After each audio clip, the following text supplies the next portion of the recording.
Let me turn on the controller. Start the game.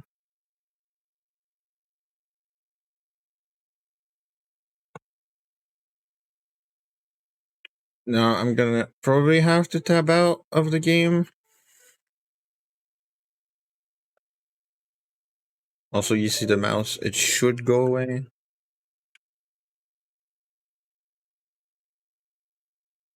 It'll probably come back immediately because I'm gonna tab out.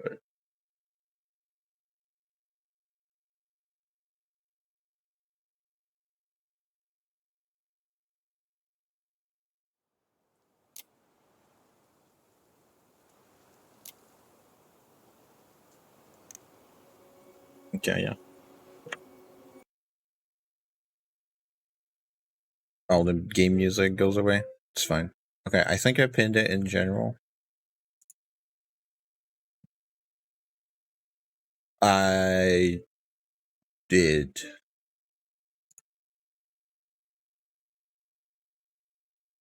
Okay. So, we found out that Allison smokes. It's not a super important detail, but it's a detail that we found out, and I want to remember that we found that out. As we might want to talk to her about it. In the police archives, we found out about the investigation details on their mom's death. And then we also found that Eddie, the police chief, called child services on Marianne, their dead mom, about a complaint that Tessa, the lady that operates their shop, the general store, that was a close friend of Marianne. Well, close as she let people be close to her. About a complaint that Tessa filed in, of supposed child abuse. We don't know why she did that, but obviously Tessa was not Tessa, but Marianne was pretty pissed about that. That's why they were fighting the day that she died.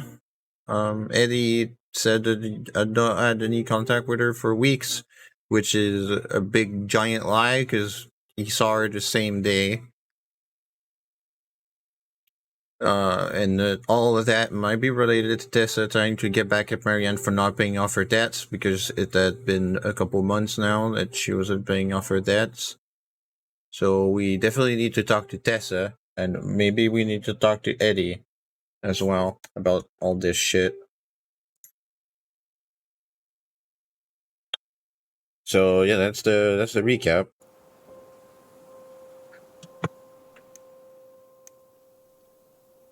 So with that, it's continue.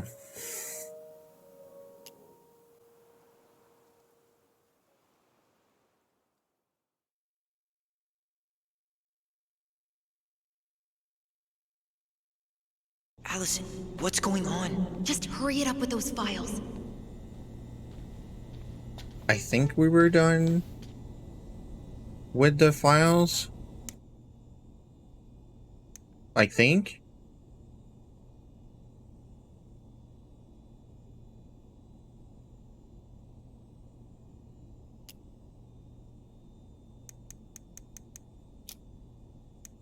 Shit, did it save? I think it did.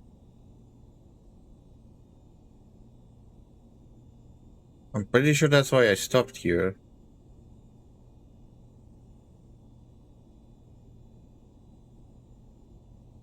I hope we didn't lose any investigation progress. Okay. Well, first thing, I'm gonna read a story. Let's read this one. Yeah. The Moon Hag loses her name. Once upon a time, in a deep and cold lake in an ancient forest, there lived an old seal who was a powerful witch in disguise. She was mean and cruel. She liked nothing more than to swim in the deepest part of the lake where the light was dim under the ice. Admiring the corpses of the many victims she tricked into the water over the years, she was so hateful that only the cold water of the lake could keep her cool. Her most prized possession was a tin mirror sold to her by the secret keeper, and she kept it in a chest at the bottom of the lake. It is no ordinary mirror. If you looked in it, you would see a reflection of who you truly desired to be, and for 1 hour, the mirror granted you the power to appear as that person. Whenever a boat or an unwise traveler approached the edge of the lake, the old witch used the mirror to appear as the beautiful woman she always wished to be, and with this disguise she lured the unfortunate sailor or wanderer into the deep and cold water. There, the old seal forced the victim to become her servant, and when she was done with them, they joined a collection of corpses in the deepest part of the lake. When the old seal swam down to her den under the lake, she discovered that someone had stolen her mirror. The chest where she kept her most prized possession had been forced open, and now it was empty. Who would have committed such a crime? Who had dared to deprive her of her only treasure? The old seal went mad, and her anger heated the water of the lake around her.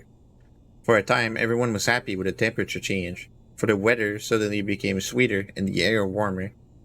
After a few weeks, things started to get ugly. First, the fish began to die off, for they could not live in the hot water. Then the glaciers began to melt, and the water of the lake rose and spilled out, flooding the forest and the meadows. And finally, the weather grew so hot that even the Ice King himself was awakened from his long sleep and decided to see what was going on. In the deepest part of the lake, he found the mad witch steaming among the corpses of her victims, so angry that the lake was about to boil. It only took a few minutes for the Ice King to understand what had happened and demand that the thieves present themselves before him. The thieves had no choice but to appear, for no one dared to disobey the Ice King. The crafty goblins presented themselves, mirror in hand. "Why did you steal the mirror?" asked the king. "We were curious. We just wanted to see where we really wanted to be," apologized the goblins. "But the stupid thing is broken. We look the same." "That does not mean it did not work," smiled the Ice King. "Now apologize and give the mirror to me, for it is too powerful to be used by thieves or a mean old hag."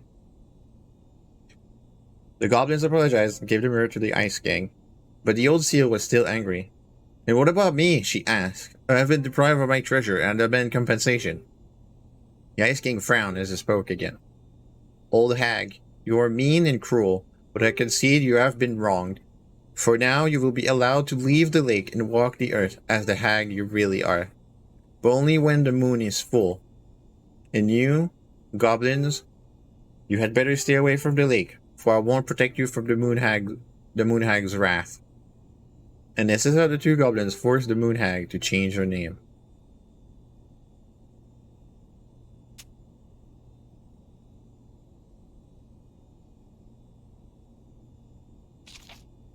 Okay.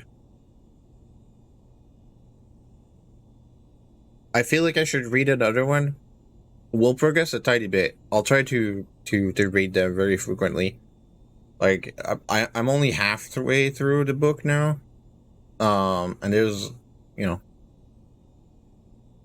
I think we are approaching halfway through the game too, so I feel like I would like to be done with this book before the end of the story, because as we near the end, I'll probably get more into it. So I need to maybe speed up the rate I'm reading these. But yeah, it's... Shit. I'm sorry, Tyler. I couldn't stop him. He's coming your way. I was leaving. Get out. Uncle, we didn't mean to. I'm not gonna repeat myself. You're a goddamn hypocrite. I said move it. Hey! Get off me! Rather spend the night here? Come on! I said don't fucking touch me! Go on. And consider yourselves lucky you're family.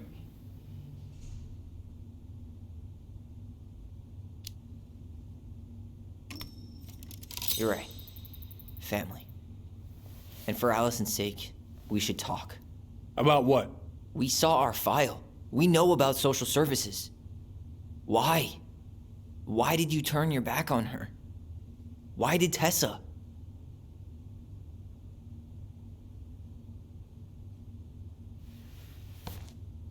Okay. Yeah, you're right. We need to talk. Well, that went better than I thought.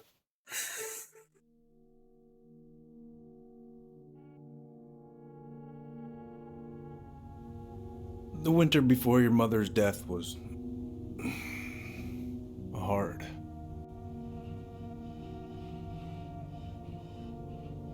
Delos Crossing was snowed in for months. Most roads were closed and plane supplies were scarce.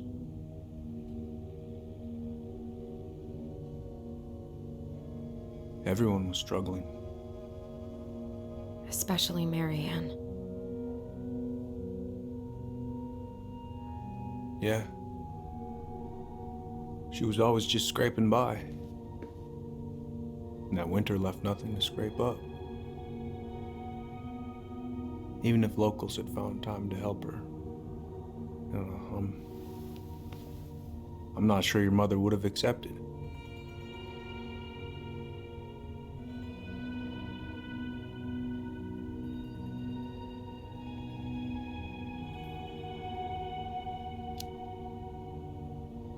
So, she was struggling through the snowstorm of the century, and you reported her to social services? Tessa came to me and reported potential child neglect. As a sworn officer, I am required by federal law to report the allegation to OCS.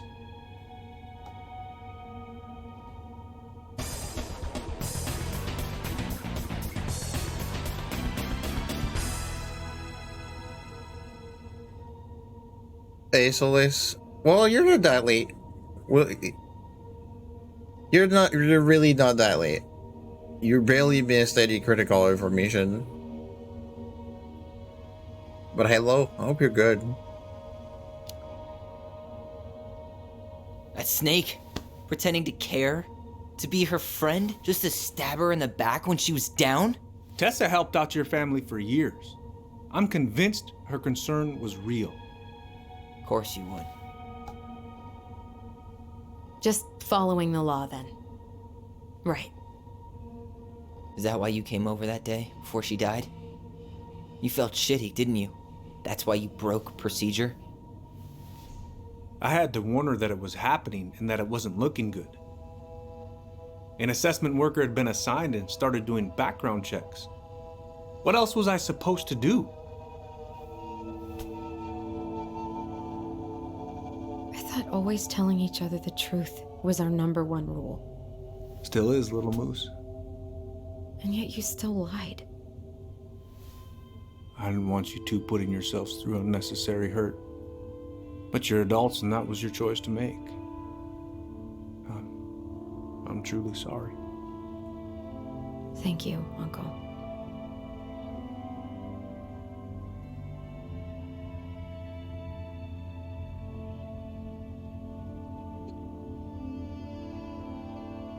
I don't know how I want to react to that.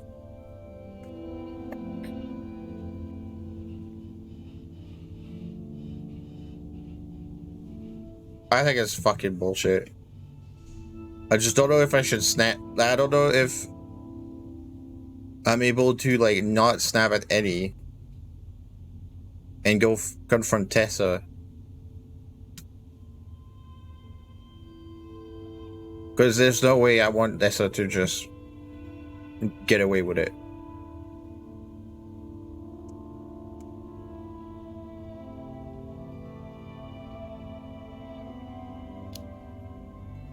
What? That's bullshit! He didn't forget to water your goddamn plants. He lied. You know what? Never mind. Eddie, you keep trying to point your finger at Tessa, but you have to take responsibility for your part in our mother's death. I've asked myself over and over for the past 10 years what I could have done different. I know I made a big mistake with you two here. And you've got every right to be angry. Being a father, well, it's a pretty tough job. I've tried my best. And I'd like to try my best with you too, Tyler, if you want it.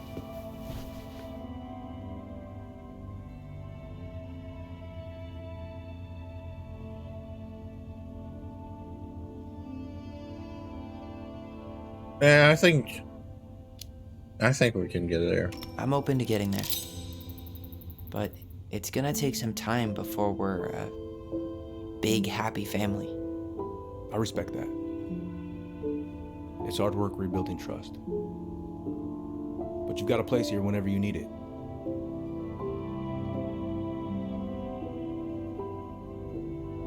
Yes, give me the fucking ring.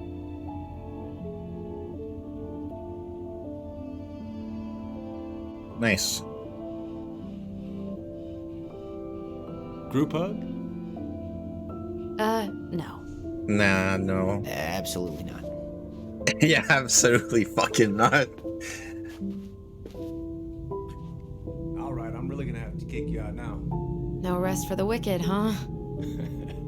Oh yeah, them as wicked as it gets. I'll see you both later. Tyler, what's up?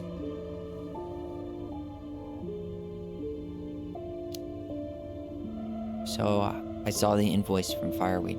When you were going through my stuff, Right. we don't have to talk about it. Actually, no.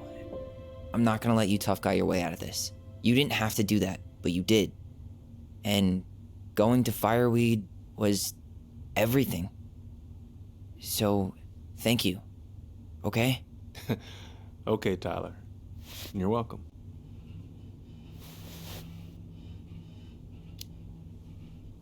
Well, see you around then? You know where to find me. Good. Alright. Should we go? We're gonna go, but I'm gonna read this. The goblins tricked the Mad Hunter. Hold on. Yeah. Okay. Once upon a time in a castle, just beyond the ancient and deep forest, the Mad Hunter was punished by the Gold Lady for failing to return with the Wise Princess. For your failure, said the Gold Lady, I will take your left hand. You will return to the ancient and deep forest and hunt the Wise Princess. And if you can bring her back, I will return your hand to you. Fail again, and I will take your right hand. The Mad Hunter could hunt with just his right hand, but if he lost both his hands, he would never be able to hunt again, and would no longer be a Mad Hunter, but only a madman. So the Mad Hunter returned to the ancient and deep forest, searching with his piercing eye for the Wise Princess. The crafty goblins were out searching for mischief when they saw the Mad Hunter on the prowl. We cannot let him find the princess, said the goblins, and so they devised a plan. It was wash day, and the princess had hung her beautiful gown out to dry. They stole it from the lane and stuffed it full of straw, and then returned to where the Mad Hunter was scouring the paths of the forest. As the Mad Hunter turned down a path that would have led him to the big wooden house, the goblins danced the straw princess in and out of view in the opposite direction. The ruse worked. The hunter fixed his piercing eye on them and followed. Through the day and into the night, they led him away from the true princess. As night fell, the crafty goblins realized the error in their plan. The Mad Hunter was now hunting them. If he caught them, he would not be kind. So they put their heads together to come up with a plan. It did not take them long to realize where they should go.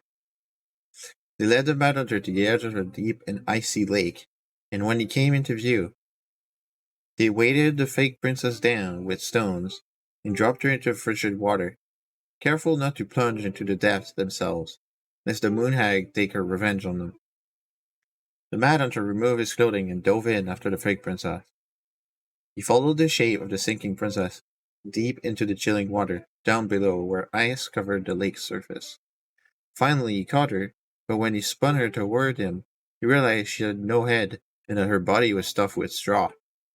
And then he felt a slippery fin brush his shoulder as the moon hag loomed overhead. The next morning, the princess went to retrieve her gown from the clothing line and found that it was gone. She immediately suspected the goblins of mischief and called, "Goblins, did you take my gown? Honey, where's my super suit?" The goblins emerged from their cave and nodded sadly. "Now what I will wear?" asked the princess, sad and angry that she had lost her only dress. "Let us explain," said the goblins. So they told the princess the story of the Mad Hunter, and then they produced his clothing, which was a bit large for the princess, but much warmer than her beautiful gown. She immediately forgave them. "Thank you, my friends," she said, "for rescuing me and for this clothing, which will keep me much warmer in the winter than my beautiful gown." The Mad Hunter was forced to remain below the lake with the moon hag, but she did not kill him, because even reduced to just one hand, he was too useful a servant. Lo, he plotted the day would emerge to once again hunt the wise princess and earn back his left hand. And that is the story of how the crafty goblins rescued the wise princess from the Mad Hunter.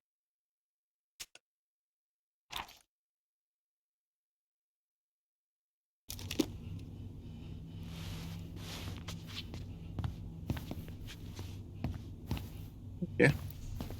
Well, that went better than I was afraid it would.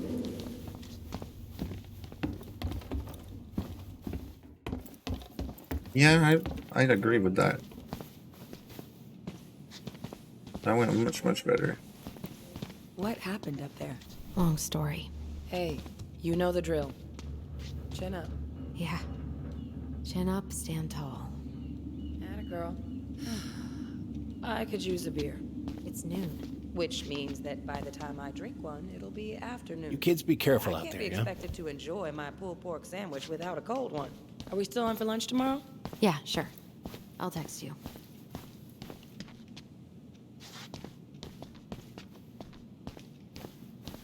You two on your way out? Yeah, we've got stuff to do. You ready, Allison? Yep. Let's roll on. Well, don't be a stranger, Tyler. Sure. See you around. See you later.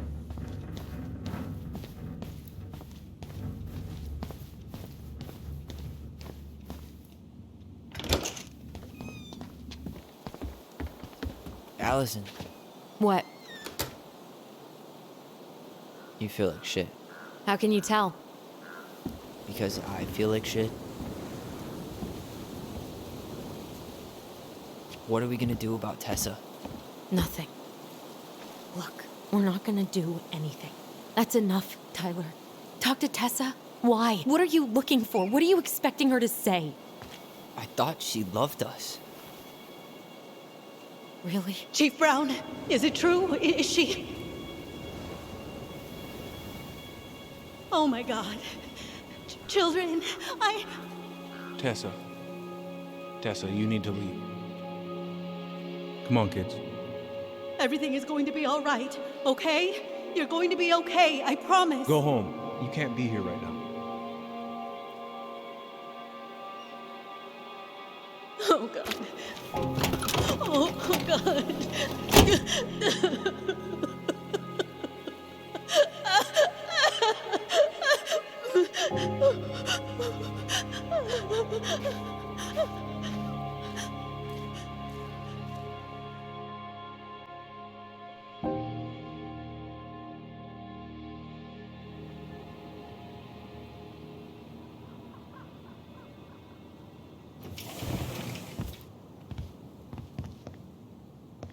Where is everybody? Tessa's gotta be around somewhere. I hope so. We need fucking I answers. think I'm hearing something. Well, at least we know the entire world didn't vanish.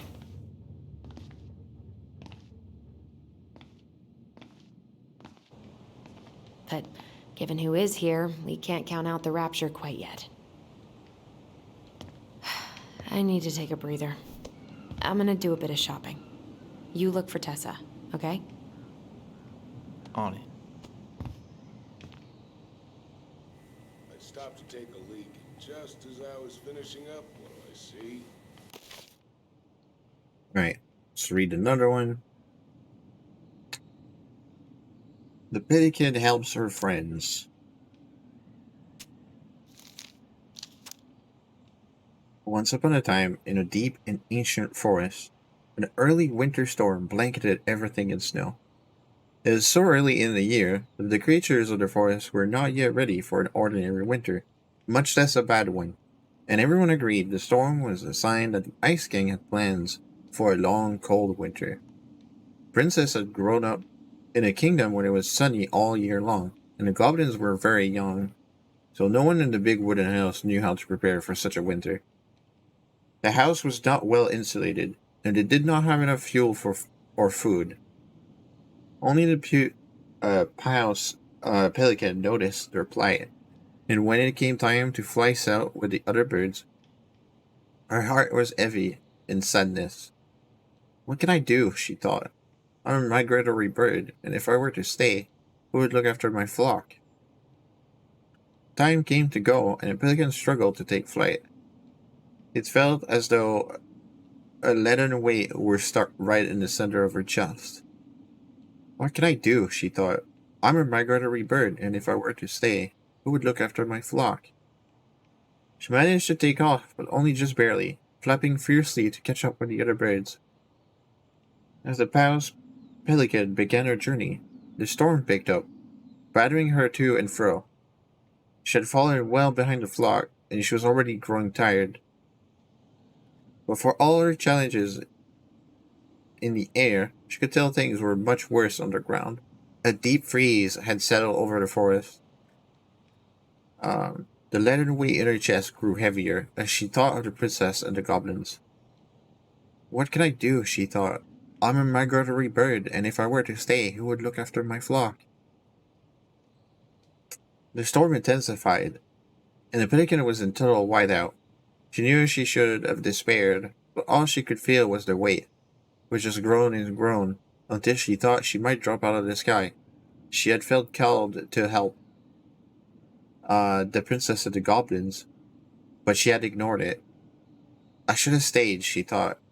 It was the right thing to do, and now I'm lost with no way to make it right. Suddenly she was plucked from the sky and deposited in the hall of the Ice King. Pelican, he said, you are flying in circles around my mountain. I was lost, she said, weighted down by the weight of guilt in my heart. The Ice King stared at her sagely. Is it guilt? Or is it something else?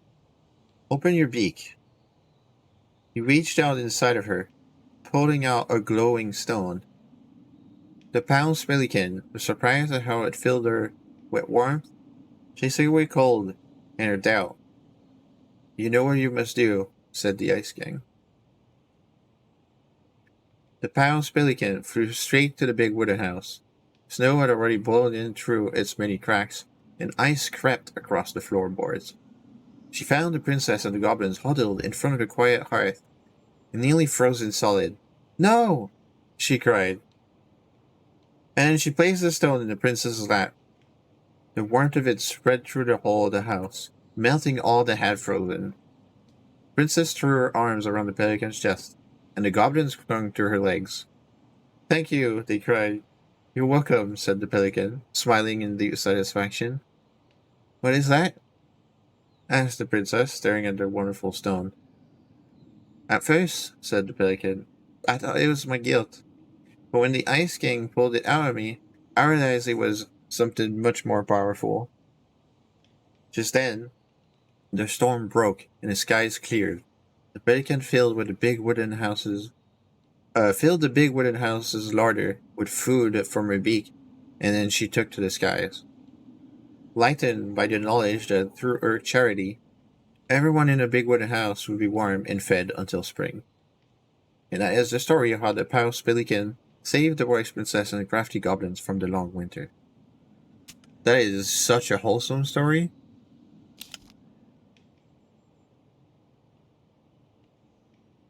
Nice. A big old bull moose staring me down. So, what do? I grab my odds .6 from the trunk and set my sights. You shot it? Yes, sir. Wait, you said you were near Crystal. She's just closed up that way, yeah? Hey, man, when the Lord opens that kind of door, you walk right through. Yeah, that's not exactly legal. Stripes candy? I got Never a heard of bull it. moose in my truck and a bull tag in my pocket. Who's gonna know the difference? Hey guys, I hope I'm not interrupting. Not at all. Oh, hey! Tyler, from the boat, right? We keep bumping into each other, don't we? What were you guys talking about? I don't think you'd be interested. No, I'm very interested.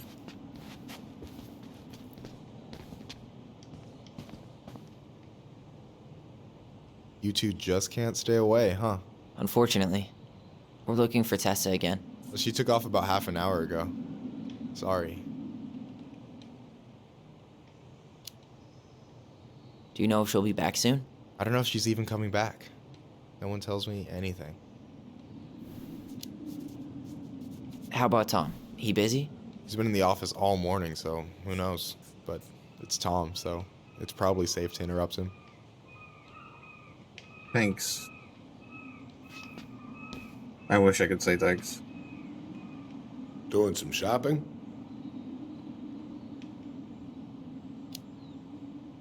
Just looking for the woman who runs the place.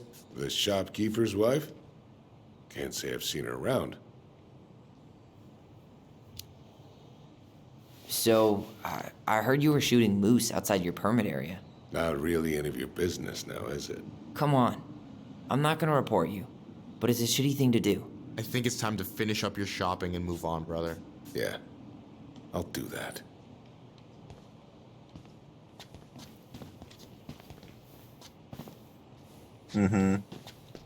I kind of. I thought you were did. working at the diner today. No, I switched shifts because I wanted to get some sleep, but it turns out I was also scheduled to work at the store today. Michael, how do you always end up double booked? Because I'm too much of a badass to reschedule. You're gonna work yourself to death, you know? Yeah, well, I can't really turn the money down. A security deposit is gonna be a bitch. I have no idea how I'm gonna get my half together. Selling blood's a thing, right? Worried about the house. I had to turn down an appointment with the only interested buyer we've got. Well, girl, you're lucky I'm picking up the extra shifts then.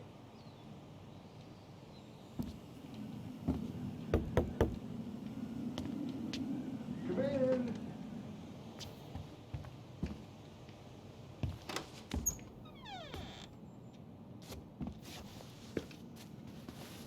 What do you mean? We've got enough signatures. It should have at least been enough to stall construction while we figure out our next move. Well, why don't we schedule a meeting with the Alaska Wildlife Foundation? Oh, Try hello, to get their innocent. support. Look, Harold, I have to go. We can pick this up at the meeting. I should be on my way over soon. Hello, Tyler. Can I help you? Yes. Kid. Uh, Hey, I hope this isn't a bad time, but is Tessa around today? She had to step out for a family matter. This wouldn't be something I could help with, would it? Yeah, maybe, actually. We were over at the police station and we took a look at Marianne's case file. Okay.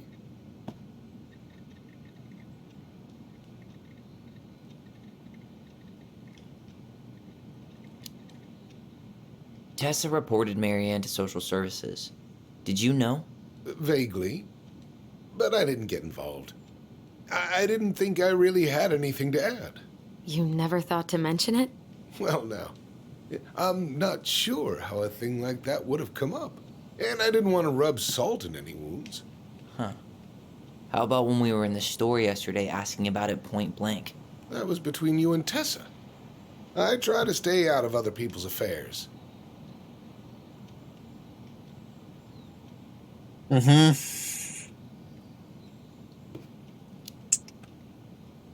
Okay. Thank you. Look, I'm sorry if you felt resistance from people around here. To put it mildly.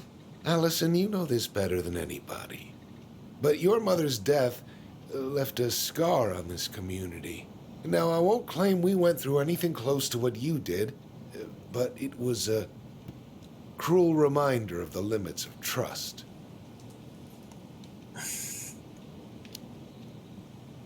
Well, if we want to get past the limits of trust, we all need to face what happened, which means being completely honest about it. We all want to find peace, kids. It's just harder for some people to talk about the past. Now, you let me know if you have any other questions, okay? Hey, Yes? you said I should remind you not to be late for your meeting, so don't be late. Yep. I'll be on my way in a minute. So, kids, was there anything else you two wanted to talk to me about? Did you ever hear any rumors about our mother? Like, who our father might have been? I'm not exactly a rumor monger. Your mother was close to a few men, but whether they were your father, I couldn't say.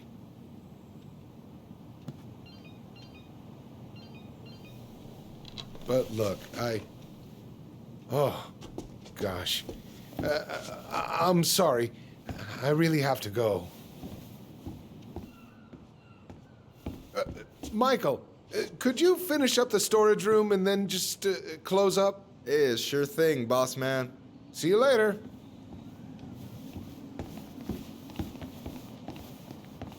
You two want to help a brother out, spend the afternoon here working for free? Why not? We came here to talk to Tessa, and she's not here. She's at the cemetery, visiting her parents. Oh, Hey, tell you what. Why don't you guys help me close the store, and then we can drive over together? I've been meaning to pay my uncle a visit. can't we just wait for her to come back here? I'm not really excited about going there. Yeah, me Allison, neither. we don't have to visit her grave. I'm gonna start working in the storage room. Tyler, join me when you're done. Sure thing. Just give me a sec.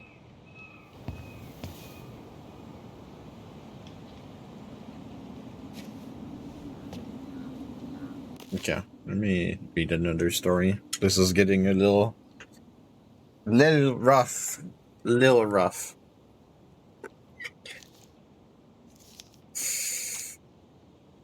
The goblins earned their voice. Once upon a time, in a deep and ancient forest, the crafty goblin spied on the secret keeper as she made her rounds, gathering up secrets that the animals of the forest had for sale. How, said the first goblin, does she get people's secrets? Do you suppose she peels open their heads? Let's find out, said the second. And so the goblins watched the secret keeper. They watched her until the stalwart moose came to her, head hanging low. It was my fault. I chose the uneven trail. I came here to remember. The secret keeper nodded and gazed into stalwart moose's eyes. Though the goblins couldn't hear anything, they knew she was speaking to the moose. For the secret keeper spoke in people's minds with the gift of the voice. After a few minutes, the stalwart moose blinked. I feel lighter, said Moose.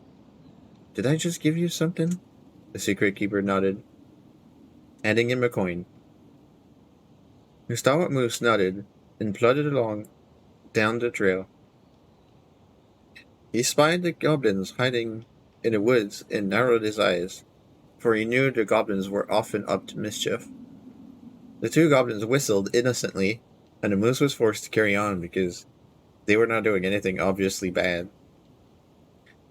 I need to know what the secret was, said one of the goblins. Let's go buy it. So the goblins approached the secret keeper before she could stow away Moose's secret. We want to buy Moose's secret. What do you have to trade? Asked the secret keeper, her voice filling their minds. The goblins produced a silver handled hairbrush they had stolen from the princess, and the secret keeper nodded. And that is how the goblins came to know that Moose's mate had tumbled down a cliffside to her death. Fuck. Okay, that escalated very quickly. Okay.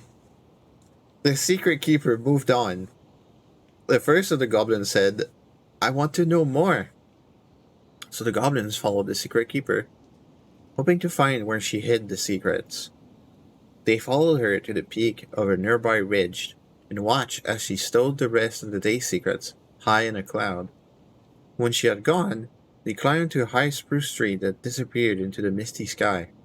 They reached out and just managed to dip their hands into the clouds. The heads were filled with memories, and they snatched their hands back out as if they had just thrust them in boiling water. Tears poured down their cheeks. That was how the secret keeper found them, crying in the tree. You stole my secrets, seethed the secret keeper. Give them back. Crafty goblins stopped crying because they saw an opportunity. What will you give us in exchange? They asked. I'll give you back the silver-handled hairbrush, offered the secret keeper. For so many secrets? Pah! You'll have to offer more than that. What if, said the secret keeper, I shared the gift of voice? The crafty goblins grew excited. That will do. So the secret keeper shared the gift of voice with the goblins, and immediately they found that they could hear one another's thoughts and feel each other's feeling. The crafty goblins gave back the secrets they had taken and ran back to the big wooden house. There they found the princess preparing food. They tried to peer into her mind, but they found it was a blank. They tried to speak to her using only their own minds, but she could not hear them. It seemed the secret keeper was craftier than the crafty goblins, for she had only shared enough of her power to let the goblins use the gift of voice with each other, and not with the whole of the forest. And that is how the goblins stole the gift of voice from the secret keeper, but why they could only use it with each other. Yeah. Where'd that question about our father come from?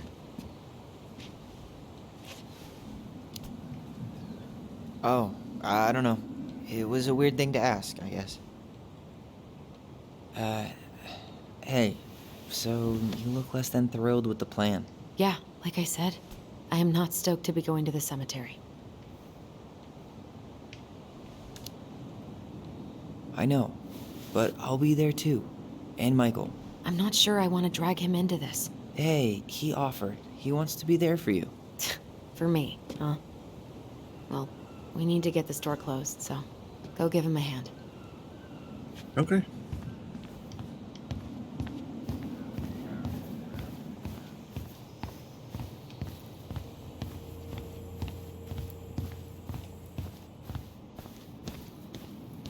Alright, I already counted there, but I just need you to double check a few things.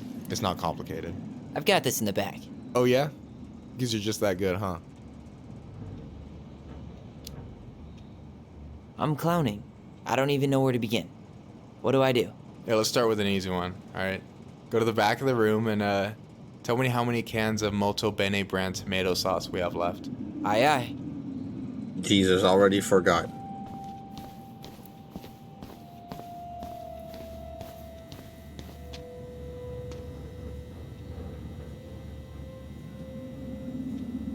I wonder what's in that box. Why are you laughing? I was just remembering the time Allison and I opened up a bag of flour and threw it at each other's faces. We called it a summer snow fight. We made a gigantic mess. Marianne was pissed.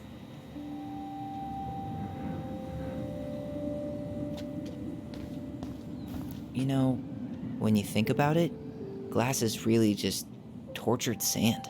Huh. Have you been sniffing the spray paint type?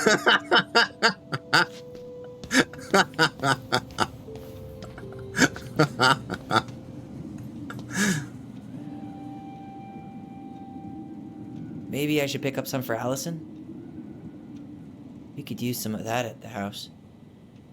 Why am I standing here looking at this? Good question.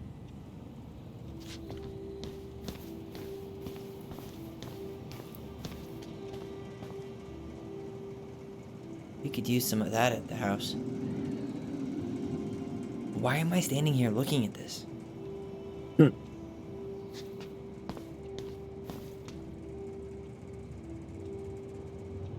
wonder what's in that box. I don't need any of this. Hold on. Let me count this. Fuck, I have to actually count the 14? There's 14 cans of Malta Bene tomato sauce. Okay. Sounds about right. Man, I'm so good at this. That was easy. I need you to count the bottles of bleach for me.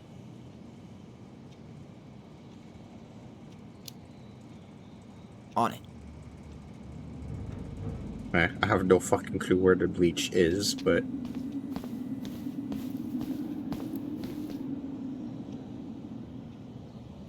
No, that's not it. I wonder what's in that box. Why am I standing here looking at this?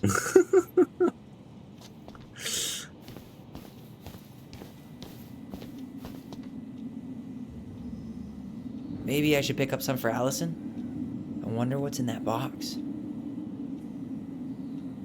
Fuck's sake.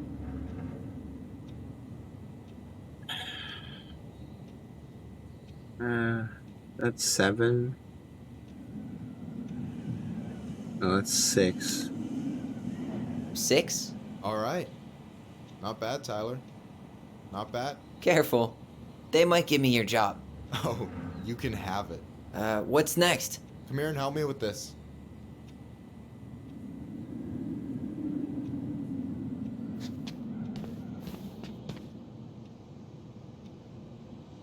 Why am I standing here looking at this? No, that's not it. I wonder why I can still do this. He said to come here. Like, why can I still look at this shit? I drank this at a party once. It did not end well. Oh, any good stories? I mean, probably. But nothing I remember really makes sense, so... I wonder what's in that box. No, that's not what Michael wanted. Cheddar dip? Yuck. Your sister loves that shit. She eats it straight out of the jar. Oh, God. Oh no. Oh no. Alright. Yikes, that's unsettling. Yeah, it's a little unsettling. Is that the mangy muskrat? Yo, from Understand shit. Or whatever. Little character. It's cool. Is that a picture of a priest with little hearts? Yeah. That's the hot priest who hosts Bible study with Tessa. For the record, that was Allison's doing. She had a crush on him for ages. But he is very, very hot. Shit, yeah. I remember him from when we were kids. That's Father Batista. Yeah, he's got that silver fox thing going on now, see? Yeah, yep, I see it.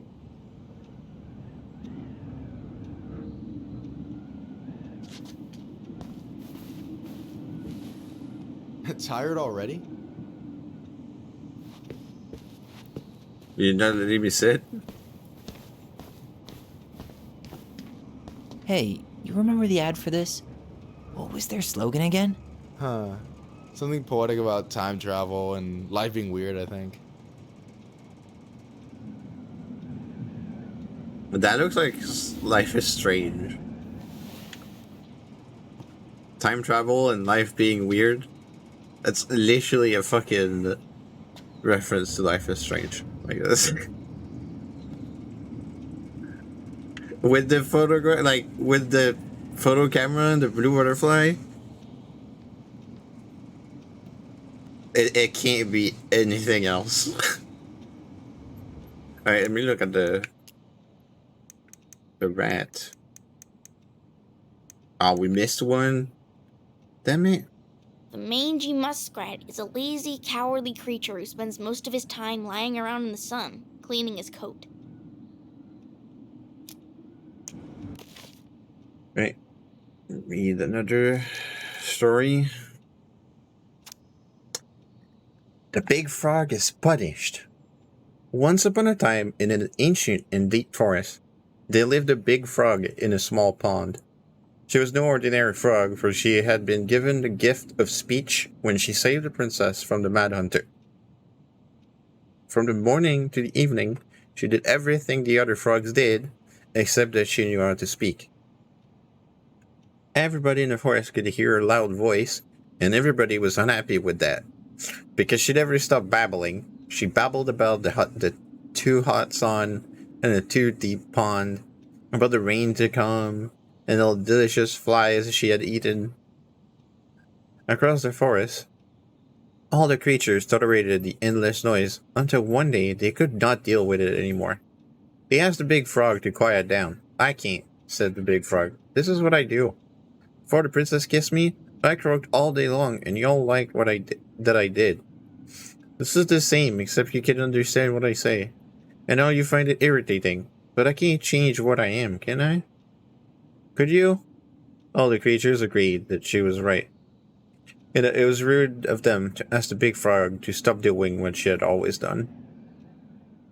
So they returned to their own parts of the forest and let the big frog do what frogs have always done. Jumping and talking some more. About the too hot sun and the too deep pond. About the rain to come and the delicious flies they have eaten. And for a time it was alright. But in the forest, word travels fast. And everyone has a story to tell. The big frog, being who she was, gossiped and gossiped about everything she overheard. She told the bees that Old Bear had stolen their precious honey 2 years ago. And she told the beavers that the eagles had stolen their precious wood. She told the deer who had killed her fawn. And she told the tall spruce who had carved a cuss word into its bark. Oh, okay. I misunderstood. I was like, did the deer kill their own fawn? Like, no, she told the deer, like, who was guilty of killing her fawn. I understand. Okay. Once again, everyone in the forest asked the big frog to keep quiet. For now, everyone had a grudge against everyone else. Once again, the big frog would not listen. "When I was just a frog, you never paid attention to me, and nobody helped me when the Mad Hunter hunted me for sport. It's only a right for a wrong, and I won't stop talking." The fuss went on, and the noise was so loud that the Ice King himself awoke and decided to see what was going on. "Silence!" bellowed the king, and even the big frog stopped babbling. Once the forest was quiet again, the Ice King patiently listened to what each and every animal in the forest had to say, until finally he made his mind. "Big Frog, you have abused the gift of speech, for you have only used it to get revenge. Despite knowing that words can be hurtful, you threw them around without caution, and you caused too much trouble." The big frog opened her mouth to protest, but the Ice King raised his finger before she could say another word. "Since you received the gift of speech for a good deed, I would not dare to take it away from you. So here is your punishment.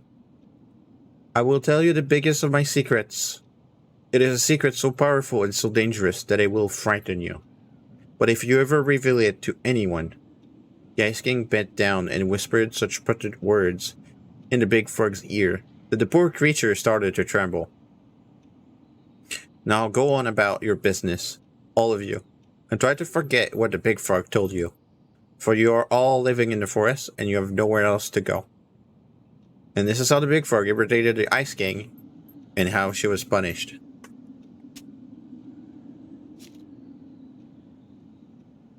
Alright.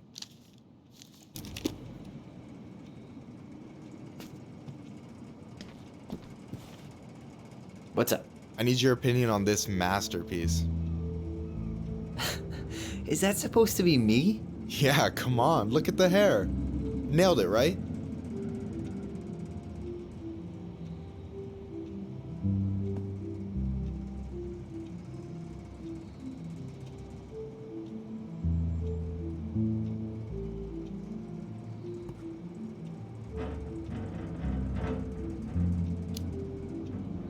Honestly, it's beautiful. Hey, don't make fun of me. I'm not.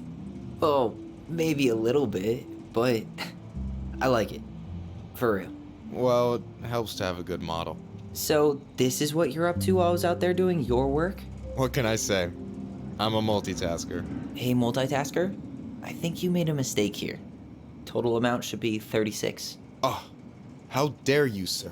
What? I just don't want you to get in trouble. Yeah, you're right. You know, I'm off my game today. Alright, anything else you wanted me to check? Yep, one last thing, and then we should be free from this purgatory. Hit me. Can you count how many plushies we have in that box over there? Okay. You found the box of plushies? This entire room is full of boxes. It's gonna take me a while. It's way in the back, not too far from the restaurant door.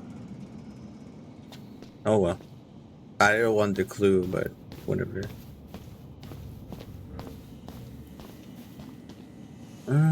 Plushies, huh?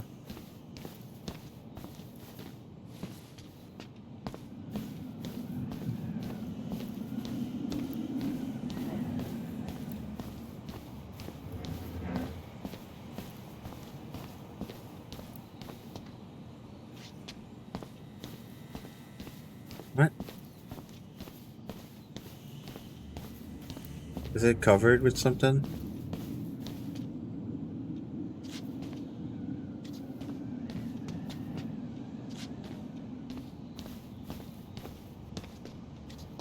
All this shit. So, Oh my god, this is creepy.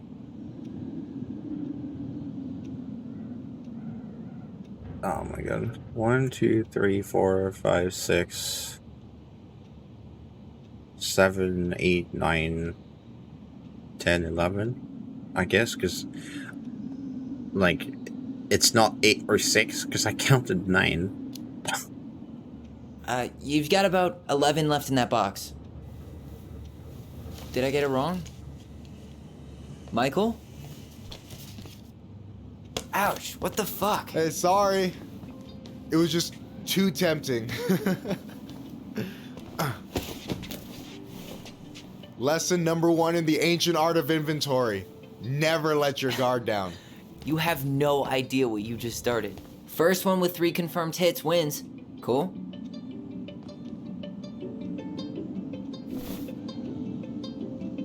Oh, damn it.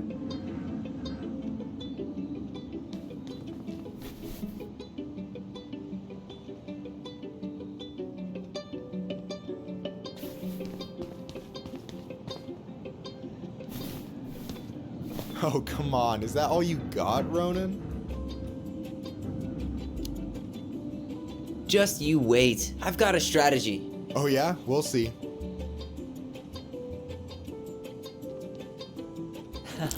Gotcha.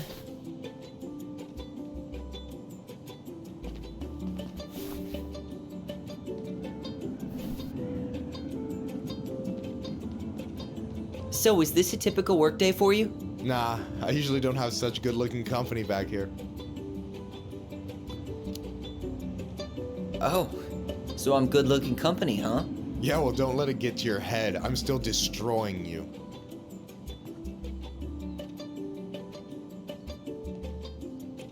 Boom. One more hit and you're out. Prepare to feel my wrath. God, you're corny.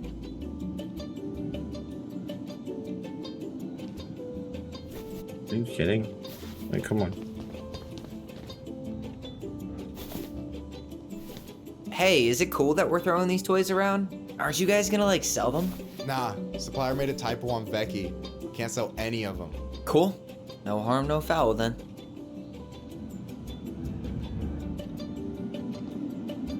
Boom.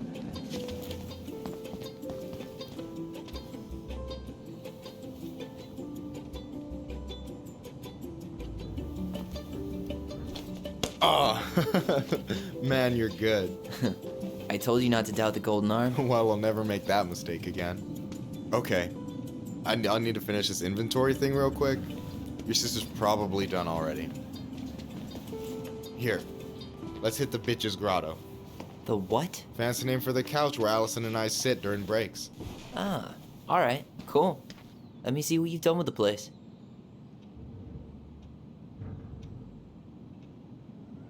Alright, cool. Got an achievement for that. That was a cute moment. That was adorable. Alright. The goblin saved the old beaver.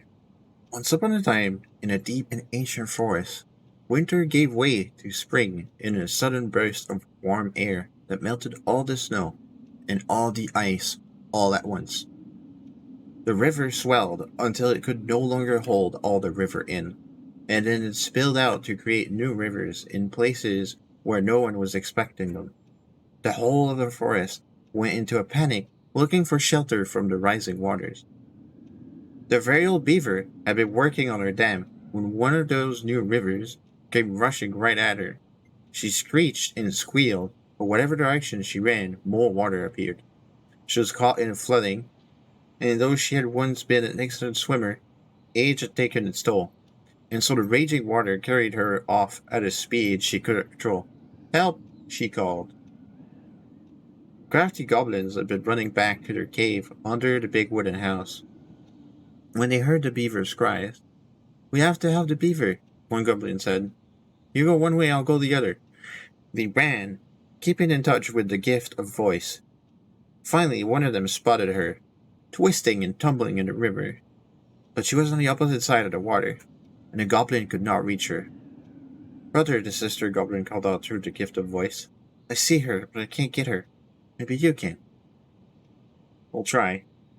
The goblin guided her brother so that he could hit the river in just the right spot to reach the beaver. Plan worked, and soon the second goblin appeared in just the right spot. "Beaver," he shouted, holding out a branch. "Grab a hold of this." The beaver grabbed it, but in her panic, she pulled the goblin in too. "No," cried his sister. She ran as hard as her legs could go, managing to outpace the river and get ahead of the beaver and her brother. Searching for some means of getting them out, she spied a low-hanging branch. They'd zip by it quickly, but if they were fast enough. "Brother," she cried out through the gift, "you're coming up on a low-hanging branch. You'll zip by it quickly, but if you're fast enough." "Got it, sir, brother." And then he said to the beaver, "Get ready to grab a hold of a low-hanging branch. We're going to zip by it quickly, but if we're fast enough." Suddenly, they were right in front of it and reached out, snagging hold. Though the water beat against them, trying to shake them loose, they pulled themselves along the branch, back to dry land. When they were all safe, the very old beaver thanked the goblins. "But how," she asked, "did you know just where to find me? And how did you know that branch was coming?" The goblins shared a secret smile. "Just lucky, I guess," they said. And that is how the goblins saved the very old beaver from the flooded river, and how she never knew how they did it.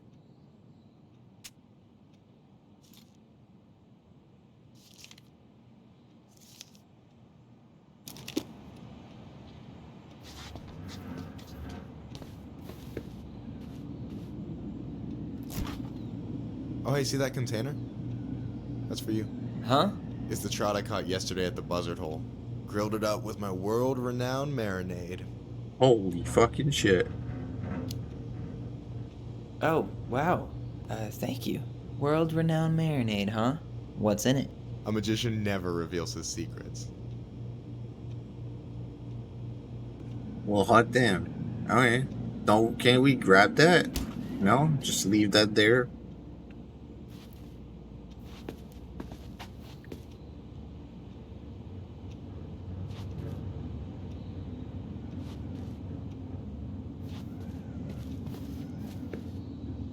Did you know Coalition for Equality Potluck?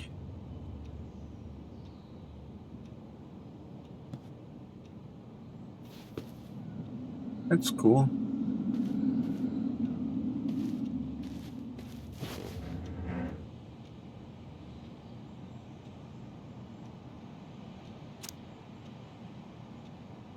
Trusted neighbor, successful business owner, loving family man. So, you think Tom's got the chops to be the mayor of Delos Crossing?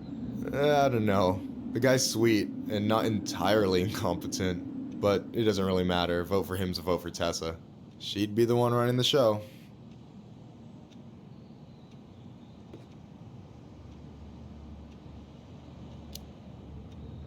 So I take it you're not Tessa's biggest fan?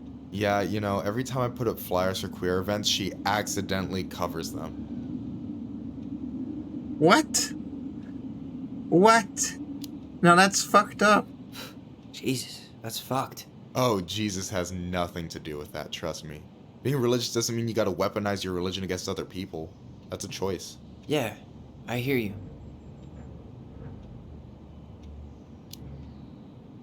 What do you think about Tom's policy ideas? He's got a few surprisingly bold stances. Yeah, like his gun regulations. I gotta admit, I'm pretty impressed he's pushing for that out here. Exactly, but I'm not totally sure how I feel about that though, to be honest. Really? Really. Historically speaking, the government taking weapons away from my people has not gone well for us. Oh, yeah. I never thought about it that way. Yeah, it is tricky. It's tricky. Yeah, I think gun control is important, but obviously in Alaska, you need a fucking gun. That's something I said on the first stream. Yeah, gun violence may be an issue. Guns are dangerous, and yada yada yada. And I'm the first one to decry like the shit that's going down in the U.S. Because there's not enough gun control, and it's awful. It's the shit that can happen. But in Alaska, or any other really far north place, you need a fucking gun, or you need someone that has a gun, not far from where you usually are, somewhere, because it doesn't matter.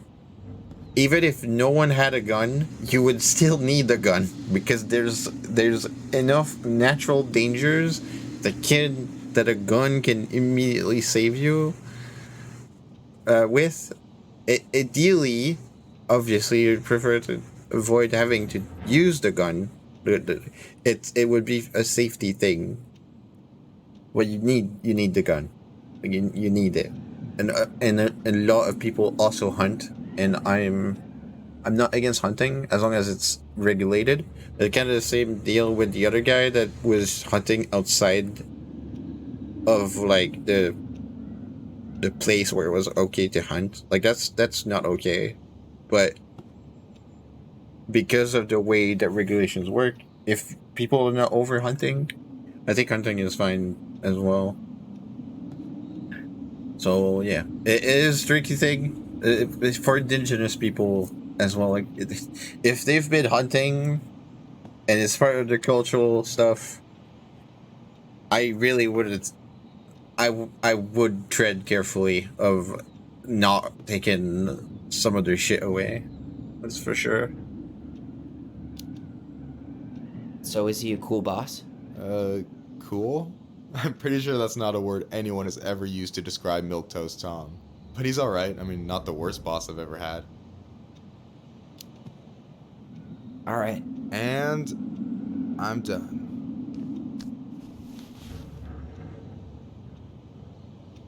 Is this Chief Brown? Yeah. Are you guys related, or...? Nah, but same clan.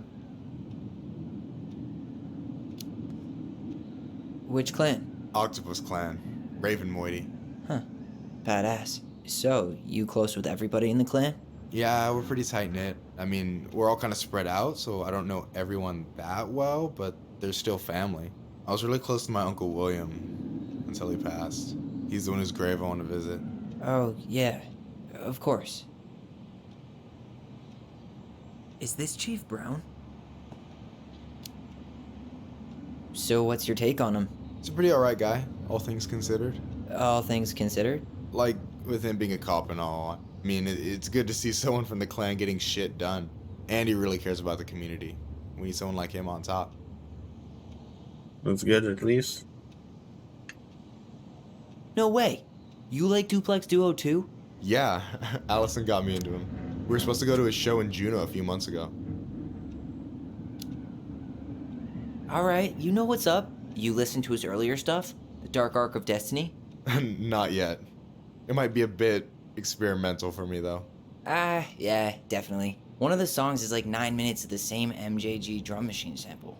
Fucking brilliant. But not for everyone. Yeah, I I'm don't think I would surprised Tessa listen to let you 9 hang this minutes. up. Yeah, she hates it. But as long as I don't promote my lifestyle in front of the customers, she doesn't say anything. Man, must be exhausting to spend your days educating these people. Here's the thing, I don't. Opening the mines of this town will be a full-time fucking job. And emotional labor pays shit.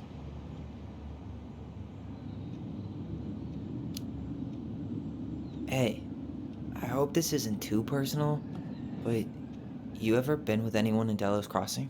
I dated a guy in high school for a minute, but we had to keep it quiet. I've been with a few other people, but that shit's tricky out here. And what about you? You ever been with a guy? I mean, assuming you're into guys, which I guess I kind of did.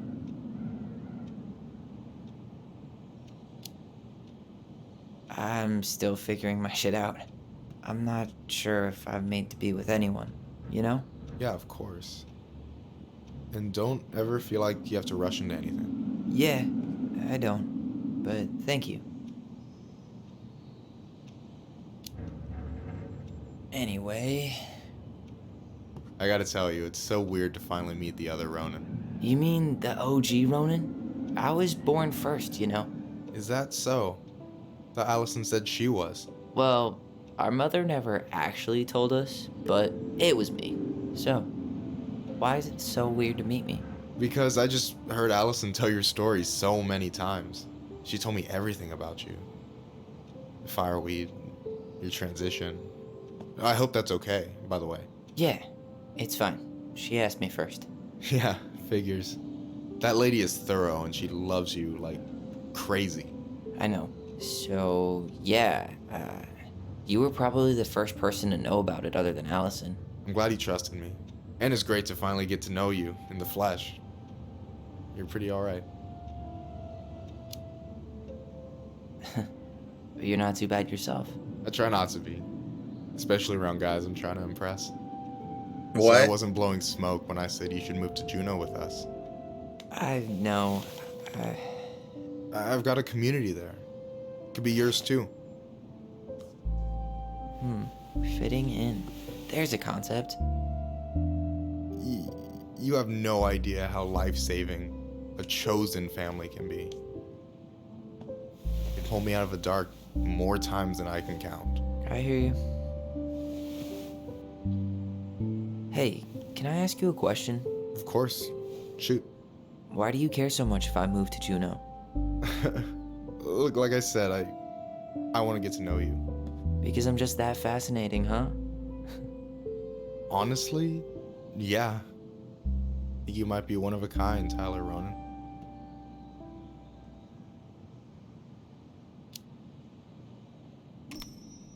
Well, golly gee, Michael. I think you're swell too. You're the cat's pajamas. Shut up. I've got way better compliments than that. But I can't open with my best, right? It's cool. So, I'll get more of those if I get to know you better? For sure.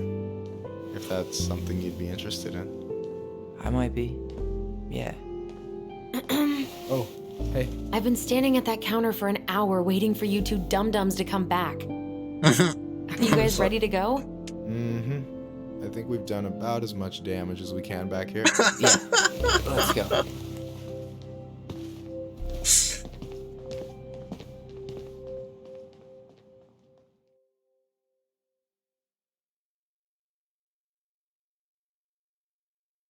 They're adorable. It's oh my god. Here we are. They've been docking the whole time.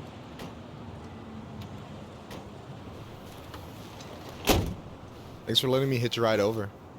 No problem. You sure we can't drive you back? Nah, you're like stretching my legs. It isn't far. And anyway, can't put the wind in a bottle. All right.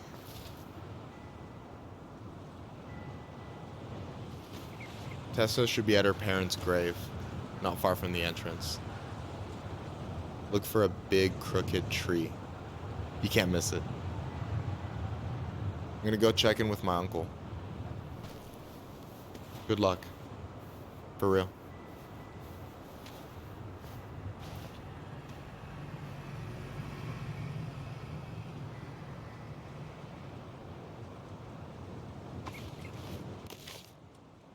Alright. This is gonna be annoying.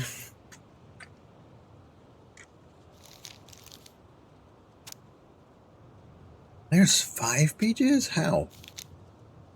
There seems to be less text, but alright. The goblins irritate the Ice Gang. Once upon a time, in a deep and ancient wood, the crafty goblins were getting into all kinds of trouble. They had woken up in a particularly mischievous mood that day, and there was not a single denizen of the ancient forest who they did not manage to pull a prank on.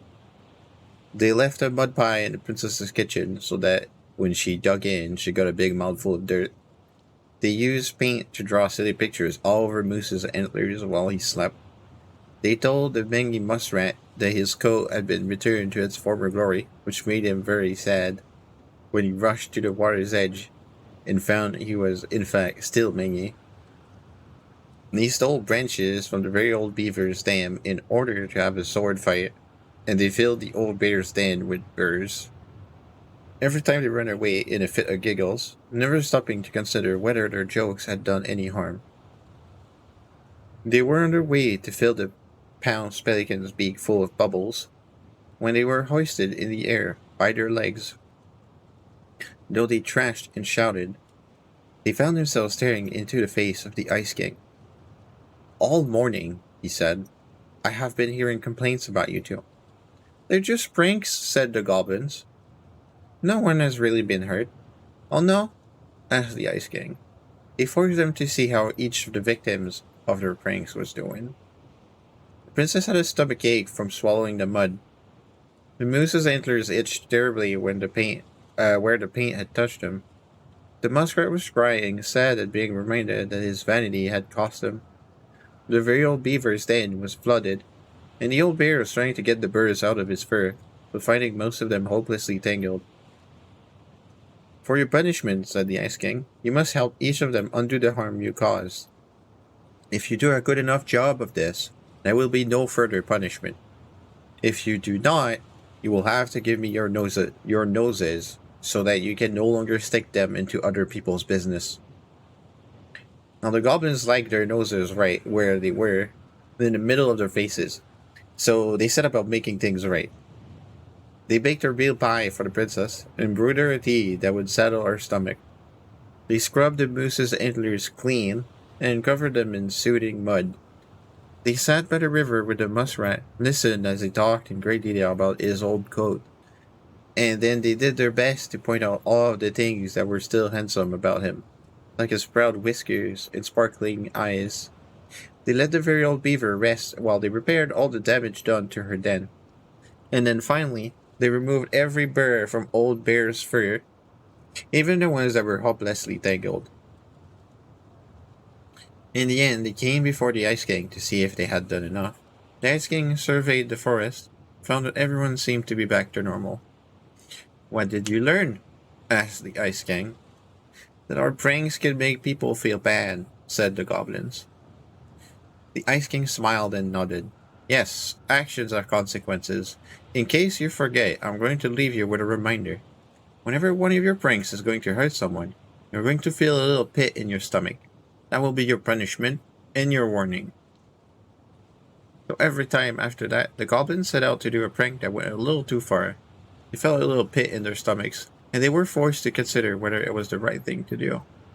And that is how the goblins irritated the Ice King, and how they were punished.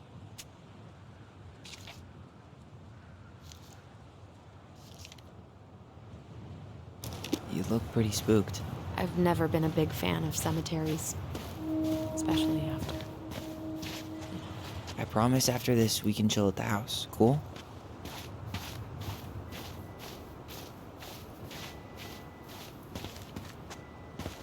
I don't want to miss a little figurine. We already missed one, so. Addison started walking and then she just came back. It's funny. Hey, graves are back that way.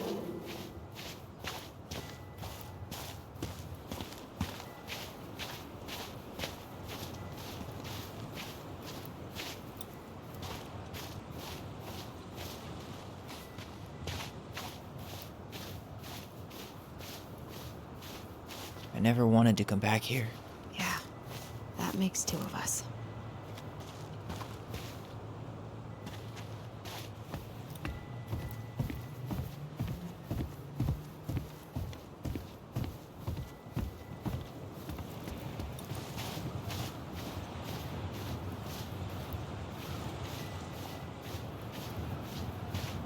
Hey, graves are back that way. And there's a path. Come on, game. So, did you ever come back? Shh, keep it down. Better? Much. Why do people always feel like they have to whisper in cemeteries? I don't know. Probably just a mirror neuron thing. Oh, what? Monkey see, monkey do. Yeah. Anyway, have you been back here at all? Since the funeral? No. I've never had a reason to. Thankfully.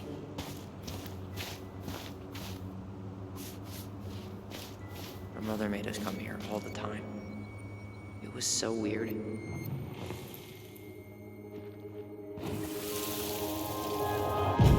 Mom, why do we always come here? Does it bother you? No. It's just weird because we don't know any of these people. I mean, except Eddie's mom. It never hurts to say hello. Because they're very lonely. That's right, sweetie. And sometimes, even if you can't see them, they stay with you. In here. Always here. Mom? Always. She loved us. A lot, but sometimes it was like loving us hurt her. Do you think she was just really scared of losing us? Maybe. Yeah. But I don't know. I mean, most parents are scared of losing their kids.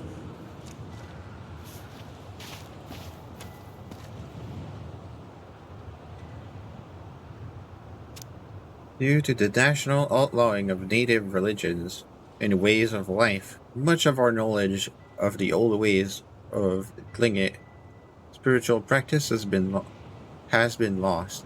Below are two everlasting examples of the love and reverence we continue to show our departed in the tradition of our ancestors. Yeah, that's unfortunate shit. Another meeting, I'll miss another part. I'll have to watch the VOD later to keep up. Everybody. It's okay, Solis. Thanks for letting me know. That way I know when you left. It'll be easy to point you at the right spot to watch it back.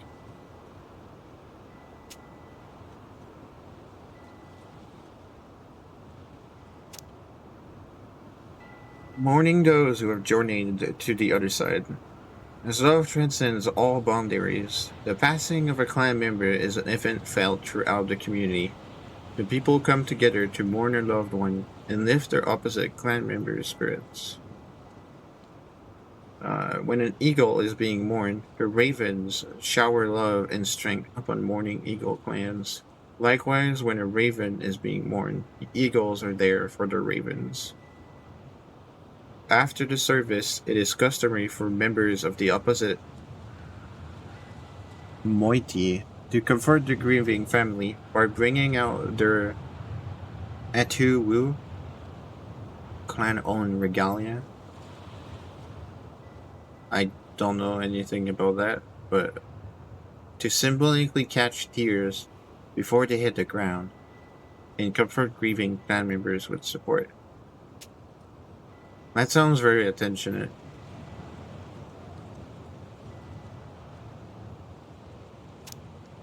Celebrating life. The 40-day party is observed 40 days after the passing to pay respects to the departed. Some believe this is a more recent tradition. Family members organize a shared meal where a fire dish, one plate of food, is burned to nourish and comfort the spirit of the departed. 1 year or more from the passing, Kuake's potluck is held to first mourn, then celebrate the life of the departed. It is hosted by the clan of the deceased. This is to honor the departed clan member through a traditional ceremony, show appreciation, and pay debts to the opposing moiety who supported the clan during time of mourning. Huh. Well, cool traditions. I'm fortunate to that they're losing all that shit. It's something that hits right home for me. Because my indigenous people, which honestly I've been on my part of the family, we've been so assimilated that actually the people don't even consider me part of them. But like, I literally have family that is considered part of it. So it's like, obviously I come from the same people. It's just that it's a culture thing why I'm not considered part of, like, cause anyway, I don't want to talk too in details into my specific situation, but I know that my people lost so much culture and heritage and whatnot. The language is basically not spoken except by like very select few people, and almost all the traditions are just non-existent at this point, mostly because nobody can learn them, and it's pretty bad. It's really, it's kind of shit. Here's the crooked tree, but no Tessa. Let's check around for her parents' grave, just to make sure this is the right spot. You think it's possible Michael remembered it wrong? Well, I've done inventory with him before, so yes.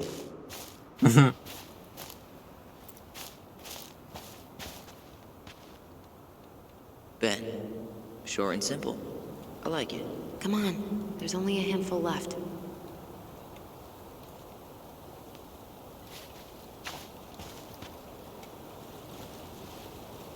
Lewis.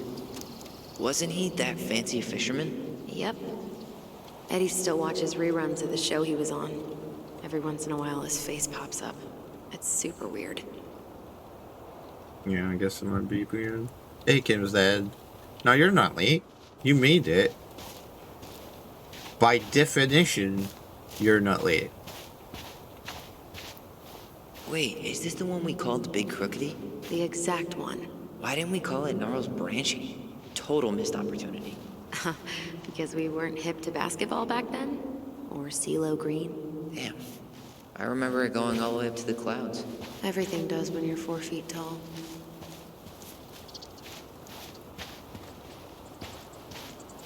No luck on my end. You? Nothing. Guess again.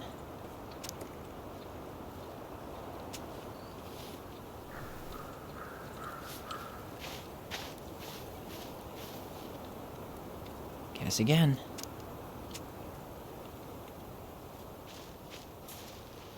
We're literally gonna stumble on Marion's grave. De Leon. That's the one. Don't tell me we missed her.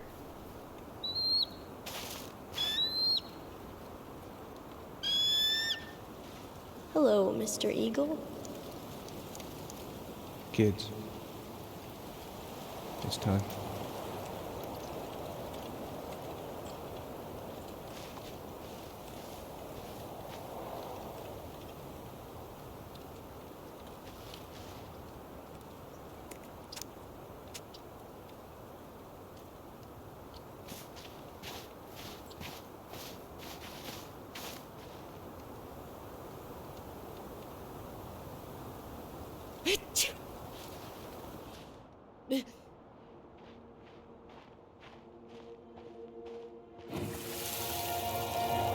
You really have to go, Eddie? You can hold my hand if you want. I can walk fine on my own. It'll be quick, okay? Then we'll get something to eat. The day of the funeral. I barely remember it. That's probably for the best. I don't think either of us are exactly eager to relive what went on behind that gate. So... I know I said we didn't have to visit her grave. But it feels like the right thing to do. Yeah, exactly. Yeah, that's gonna fucking suck. But I guess we will. It does seem like Marianne did give a shit about them. They just don't understand what the fuck happened. Obviously, Michael's uncle died last year. It was really hard on him. He's still feeling it. Long time no see. Do you want some company? Come on over. Make yourselves comfortable.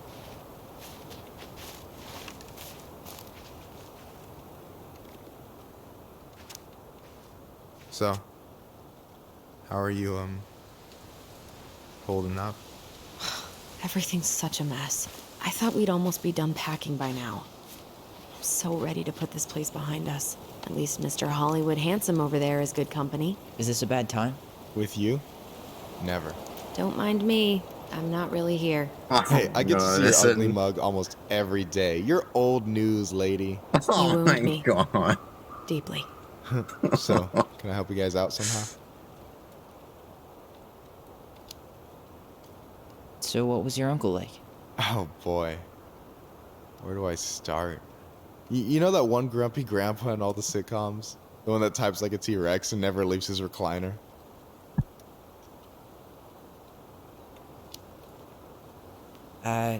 Just how does one type like a T-Rex? You know, almost kissing the keyboard. Like, makes you look like you got tiny baby arms, like a T-Rex. Never change, Michael. Anyway, as grumpy as he was, they didn't make him any sweeter than him. He's the kind of guy who accepted you for where you were at, even when he didn't approve. Not many of those out there.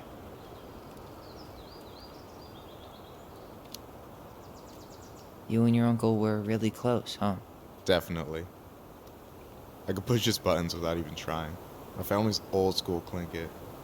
Spent more time with my uncle than my dad. He was the first person to test out all my new recipes. Even before Allison. Guess I should thank Uncle William for saving me from a muffin top.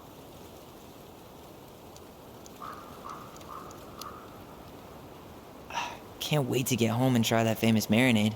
So, what's the secret ingredient? Wouldn't you like to know, huh? Birch syrup.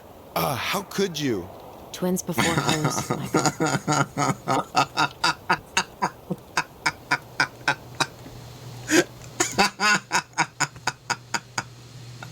Twins before hoes. I love it. Oh my god.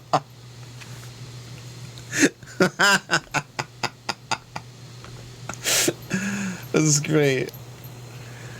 Talk to you later. You bet.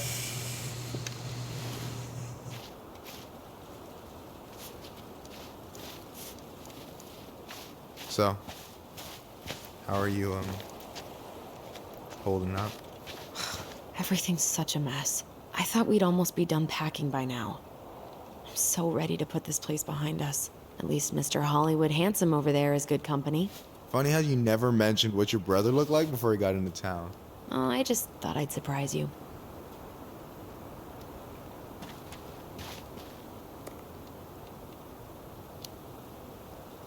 She's always been jealous because I got the looks. Yeah, but I got the brains. So, Oh man, you two are such a pair. Anyway, girl, I know you're in it right now, but try not to let it get to you.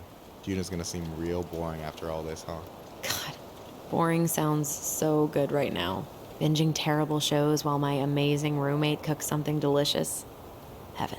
Delicious food for tax returns? You got yourself a deal, mister. Yeah, I take that deal too. I don't enjoy cooking very well, but tax returns, I mean, I don't enjoy them looking crazy, but I can do them.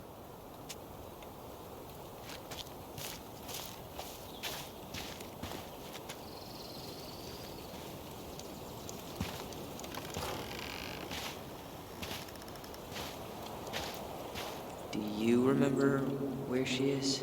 No. I mean, for what it's worth, I remember staring at the water during the funeral.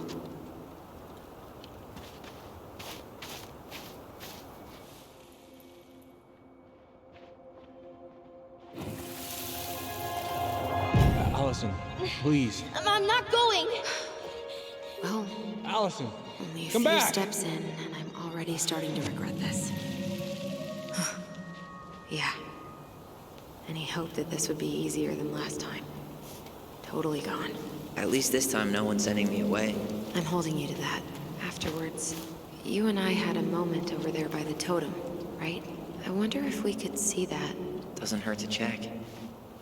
At least we found Tessa. She's over there.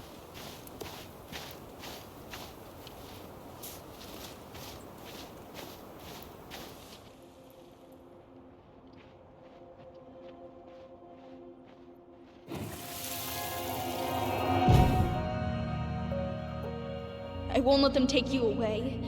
I'm gonna tell them the truth. You swore, Allison. I'm gonna be okay. Please, don't worry about me.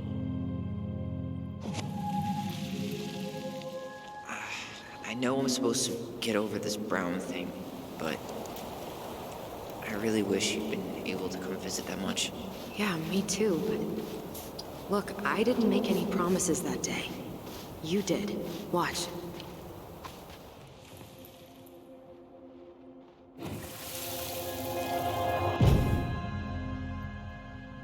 They all think you killed her. It's not fair. I'll be okay. You have to take care of yourself now. See? It's possible, but I don't think so. Well, I know so. Thinking about it got me through the rest of the day. But I'm gonna come see you every week, and we'll talk with our voice every day. But I'm gonna come see you every week, and we'll talk with our voice every day. I'll be back soon, alright? Promise. I'll be back.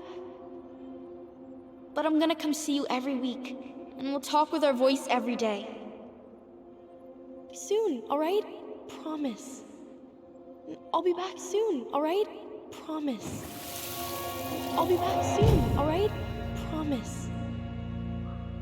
Chief Brown's gonna take care of you. We'll be okay. You'll see. Kids. About to start. I'm sorry it took me so long to come back. I got so caught up in everything that... You really don't have to explain. I understand what you were going through now.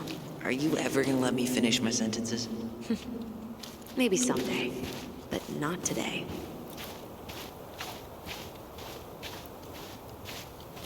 You think Snowball still lives in there? Snowy owls only tend to live about 10 years. Oh, rest in peace, Snowball. This spot's familiar.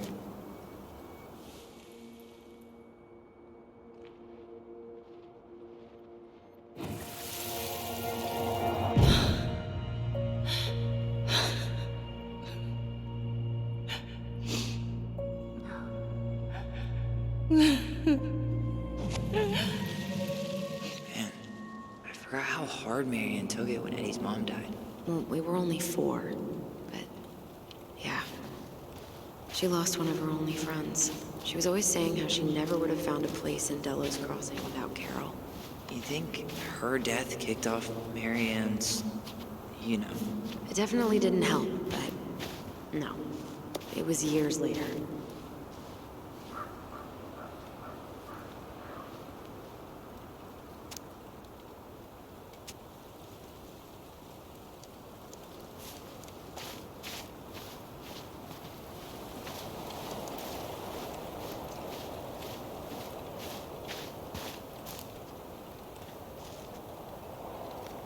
Oh, people are leaving me gifts and stuff.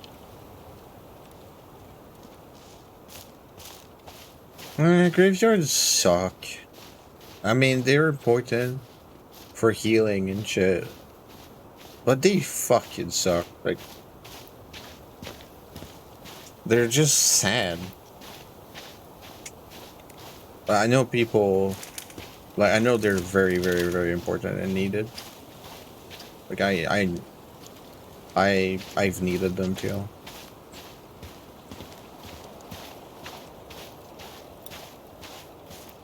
But it doesn't mean that they don't suck. They do suck.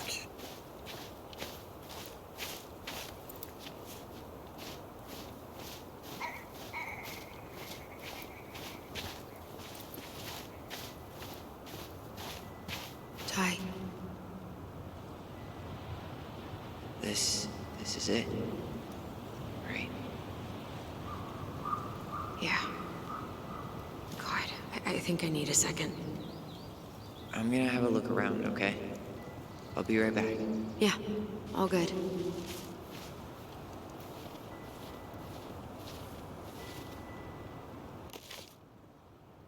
Yeah, let's read a story. Because this is probably going to hit hard.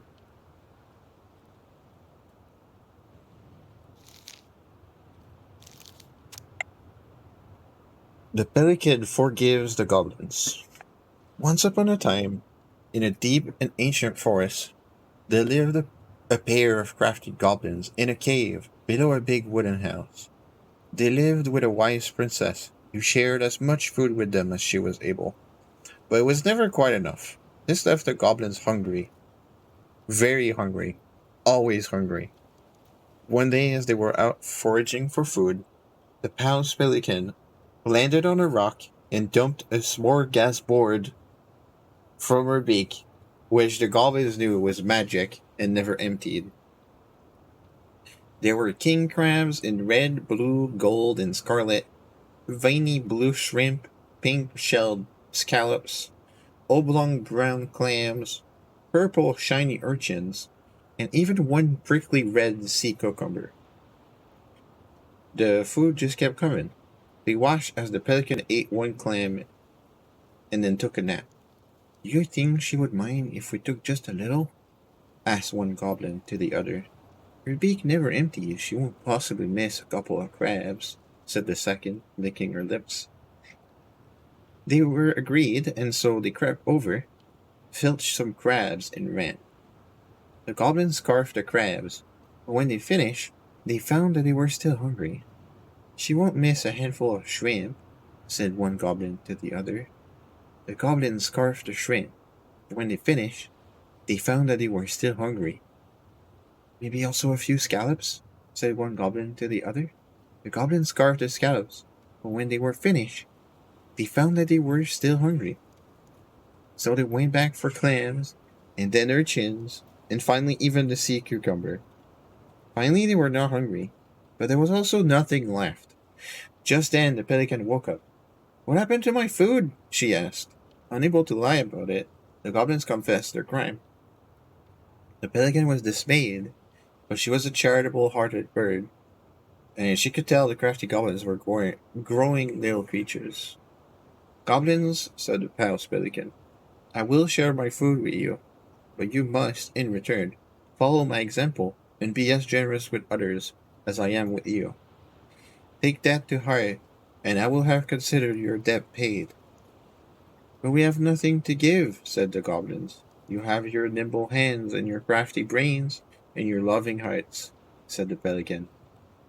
The crafty goblins realized how much they had to give, and for the rest of the day they looked for ways to help the other creatures of the forest. They found the stalwart moose struggling with an itchy, hard-to-reach spot on his back, and so they climbed up and gave it a good scratching.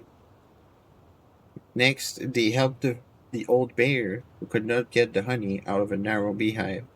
They climbed up to the top of the tree with the hive and then dropped it, cracking it open. Finally, they found the princess, crying over a loss she would not speak about. So they wrapped their little arms around her in a great big hug and stayed until she felt better. When they were done, he returned to the Paus Pelican. "Did it feel good being as generous as I am?" asked the pelican. "It did," said the goblins. "I'm glad," said the pelican. "We all have problems that we can't solve on our own, but if everyone goes about with generosity in their hearts, then there is always someone on hand to help. But we all must commit to do so, or there may be no one there to help you when you need it." This made sense to the goblins, and they thanked the Paus Pelican for her food and the lesson. Of course, by this time they were hungry again, and that remained an ongoing problem until the day the stalwart moose told them to fish, but that is another story. And that is how the Paus Pelican forgave the crafty goblins and how she taught them charity. Okay. There's not a lot of stories left. I think we might be able to finish the book today. That'd be nice. Okay.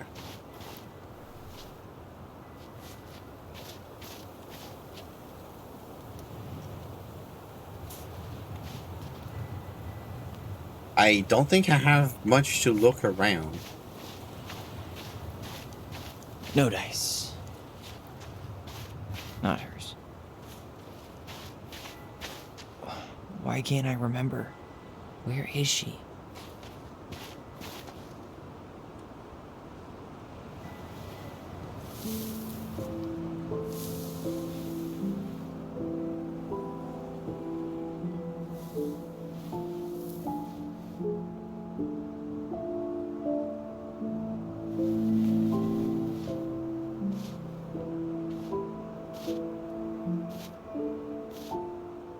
Allison.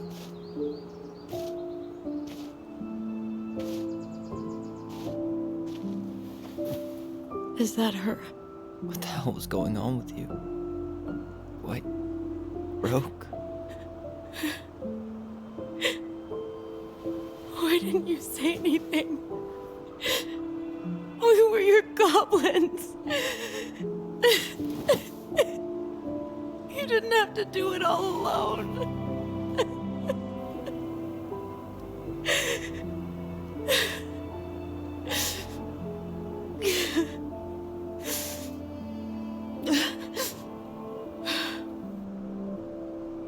Tessa? Kids, I wasn't expecting to see. What are you doing here? What are you doing here? Feeling a little guilty, maybe?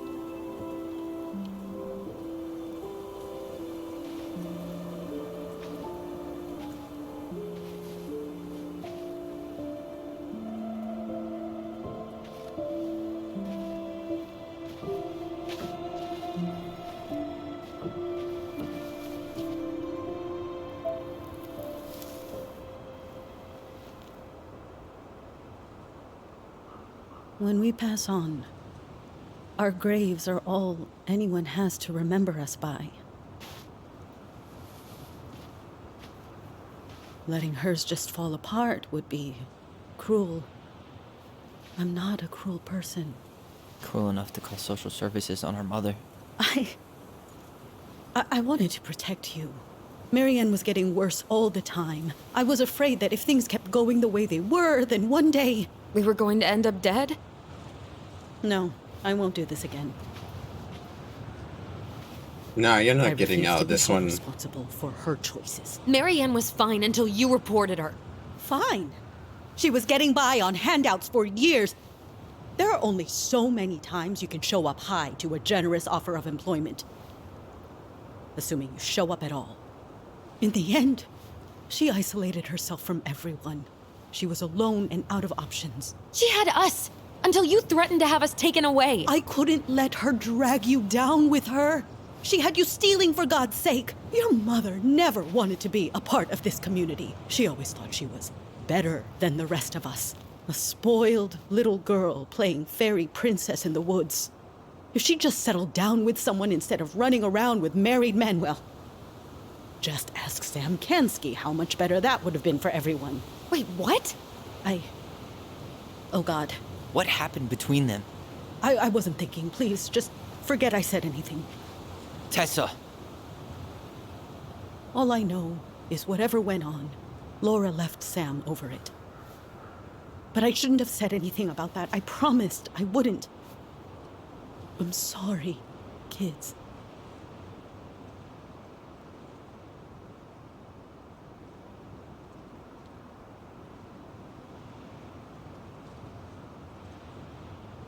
Holy fucking shit.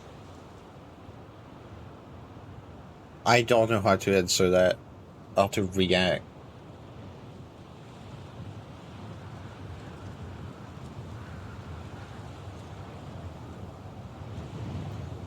I'm pretty sure if it was me, I would be pissed. So mad. So fucking mad.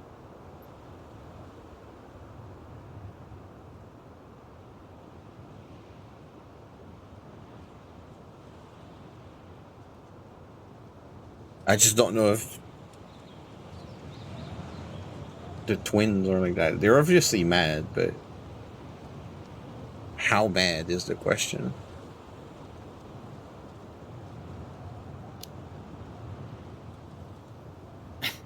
Typical. Running away when things get tough. I don't buy that Marianne pushed you away. You turned your back on her. And now you're making excuses. Like always, you destroyed our family. You don't even have the decency to admit it. I know I've made mistakes.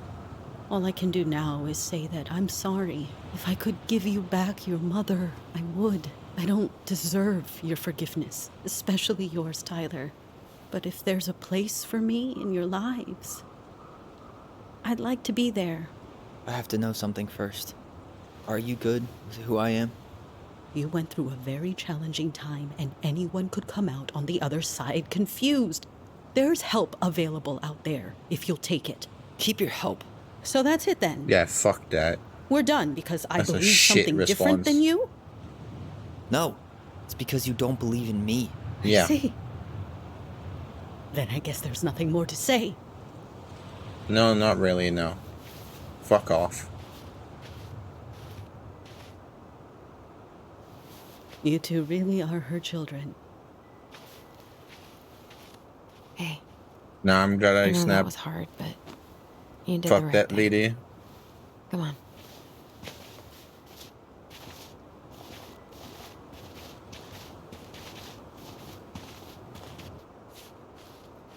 That was something, huh? Yeah, it was. Well, if you feel like saying I told you so, now's the time. Everyone in our lives back then, none of them really gave a shit about us. Sorry, I didn't mean... It's okay. I mean, we had to force the truth out of Eddie, too. But at least he took care of us.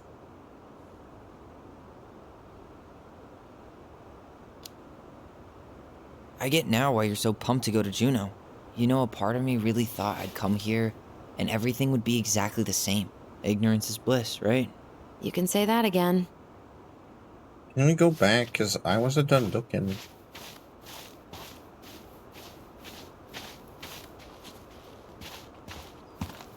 I want to find the fucking figurine if I can. Because I'm convinced that there's one here. There has to be.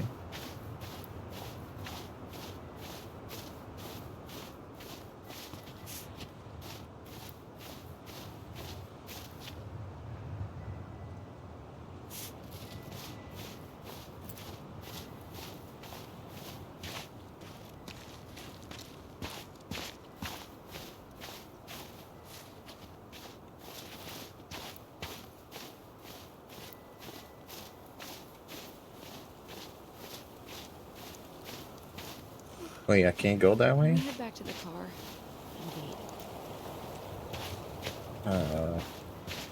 How much do you bet the figurine was up there?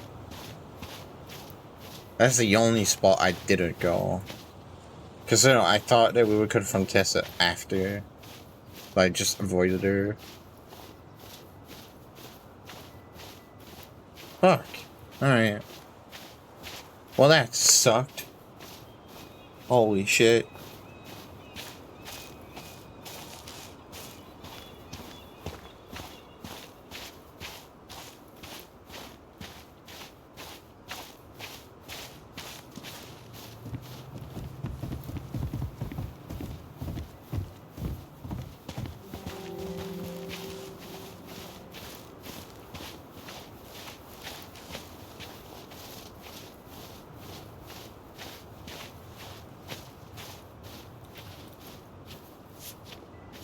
No? Okay. You want to sit down for a bit? Yes, please.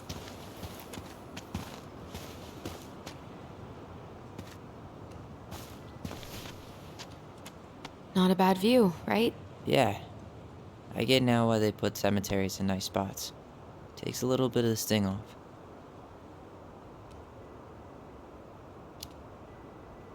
Listen, I know this has been hard. I'm really grateful you saw it through with me. Fireweed was great, but there was no one really there for me like that, you know? You're the only one. Hey, brothers and sisters, right? But it's been way more brothers than sisters lately, which is why I'm trying to say thank you. You really don't have to. You saved my life, Allison. Only for you to end up locked up in fireweed for the rest of your childhood. Wait, are you still blaming yourself for that? Don't. It was my choice. It's just... I stole your life, Tyler. And then I totally wasted it. That's not true. You're on your way to Denali. Michael's gonna be a famous chef, and what am I doing? Nothing.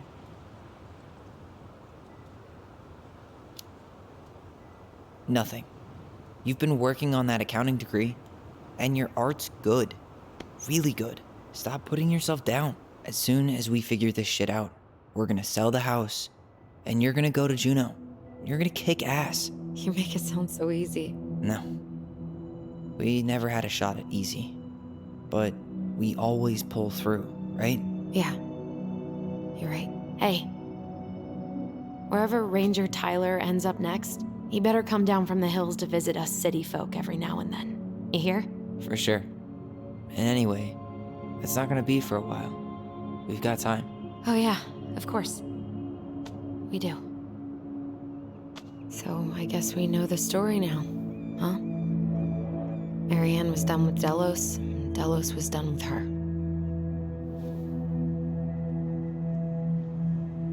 Maybe she was too proud, but she worked so hard for so long, and when she reached the end of her rope, no one was there to help her. Not even Tessa or Eddie. And when she heard social services was coming, she gave up. But killed her kids? Really? I don't know. It still feels like there's something missing, right?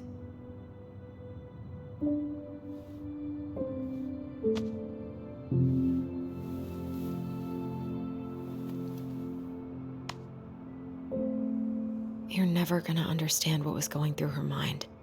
I'll bet even she didn't.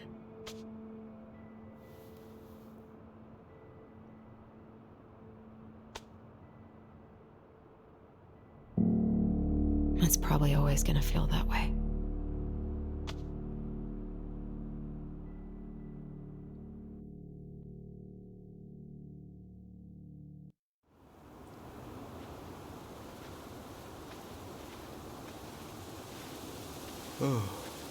I'm gonna fall asleep the second I hit the couch. You better rally. We still have to do some cleaning before bed. Do we have to? Hey, whoever packs the most gets the big couch tonight. What? Allison. I'll get the fire extinguisher.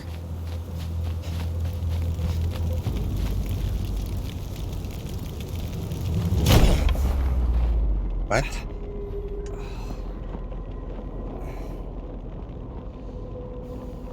Who the fuck?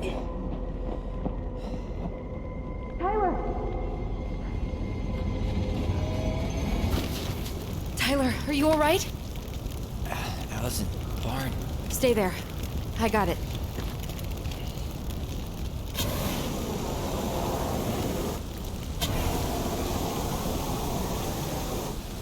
That probably didn't feel good.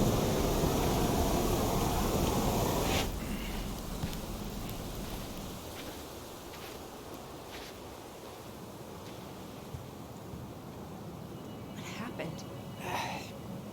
There was a guy. He smashed me in the face with the door. Yeah, hold on. Let's read another story before I forget. I get too caught up into this.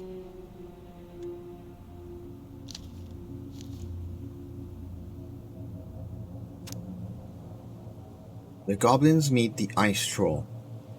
Once upon a time, in an ancient and deep forest, the crafty goblins were awake long after they should have been asleep. One goblin said to the other, "Let's go explore the forest." Now the goblins were not in the habit of exploring the forest late at night, and they did not know what they would find, but this did not scare them off. They crept out into their beds, bundled up, and went exploring. It was dark. The light of the moon was just enough to keep them from walking into trees, but they could not see more than 15 feet in front of them. Every time a twig snapped or branches rattled, they considered turning back, but they didn't, and so they adventured far beyond the house into a part of the forest they were not familiar with. When they realized the snapping of twigs and the rattling of branches had become steady, something was following them. They turned to run, but a hulking figure emerged from the darkness, sweeping them up with a giant hand and stuffing them into a burlap sack. The goblins wiggled and cried out, but the sack remained shut as their captors stomped through the forest singing, "Whittle-diddle-dum, whittle-diddle-dee. In this bag's a meal for me." After a lot of thumping and thudding, the bag opened, and the goblins were dumped into a giant iron pot full of warming water.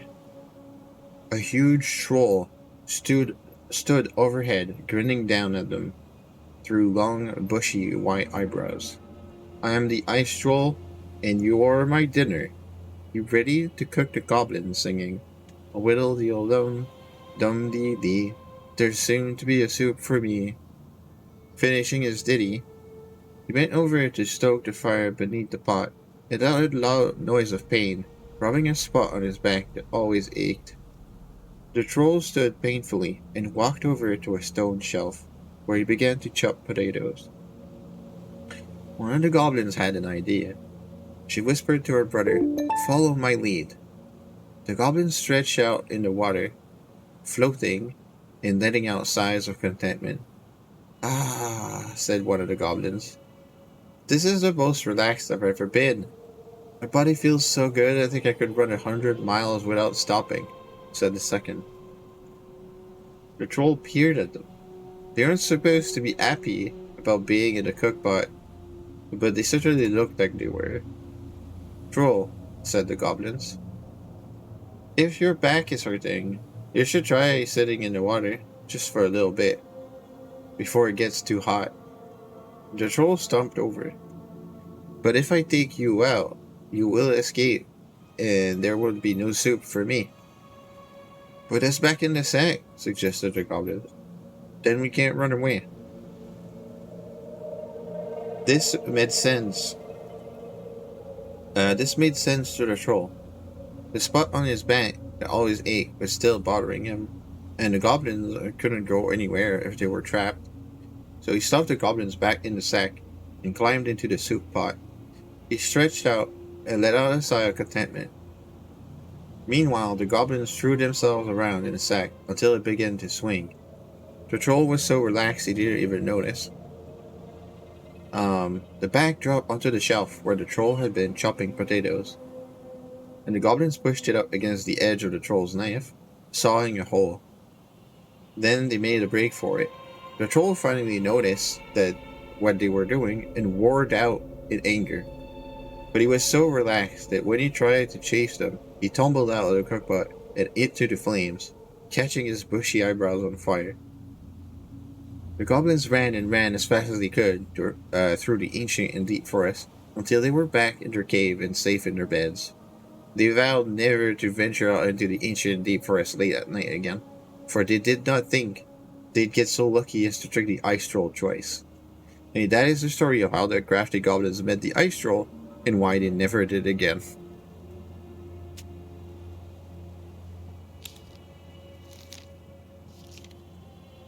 Right. Almost done with them. Guy, what did he look like? I'm not sure. I couldn't see straight, and he was all in black. God, why would someone try to burn down our barn? I don't know. But I'm going to find out.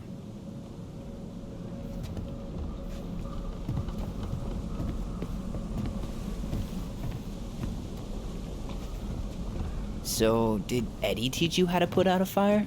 Nope, I taught myself. Did he really have to smash everything? He went looking under the rug?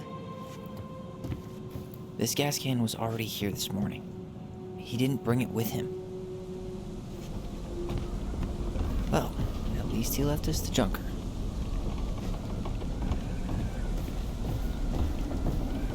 Asshole even dumped the drawers. God, he really turned this place upside down. Huh. Yo. At least you were spared. Found another figure. It's cool.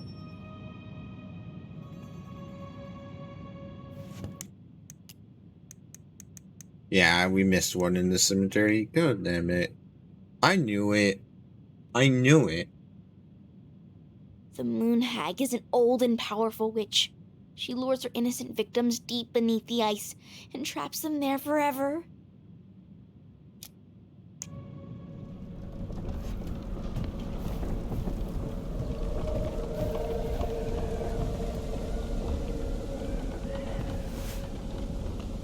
Is that a box under the barn? Yeah, what the hell? I think this is where the fire started.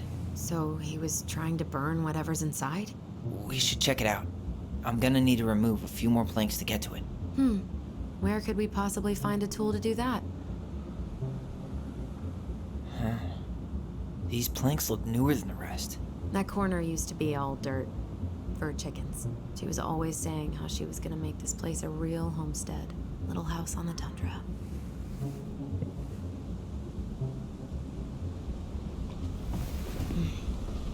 None of the valuable stuff's missing.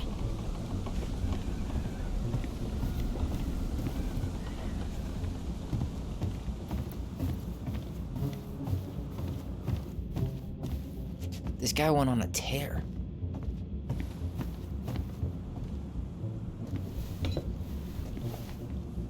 Guess we know how he made the hole.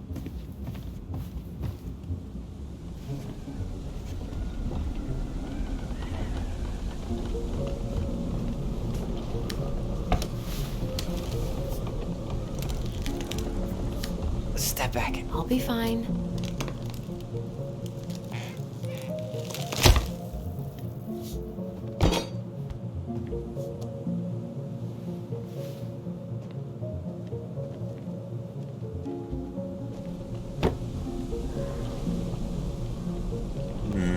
Well, I only know one person who'd bother to decorate a storage box like this. Marianne. Let's open it. What's that there? Some kind of carving. Not sure what it is, though. 3 digits. Any ideas? Marianne was never really a numbers kind of person.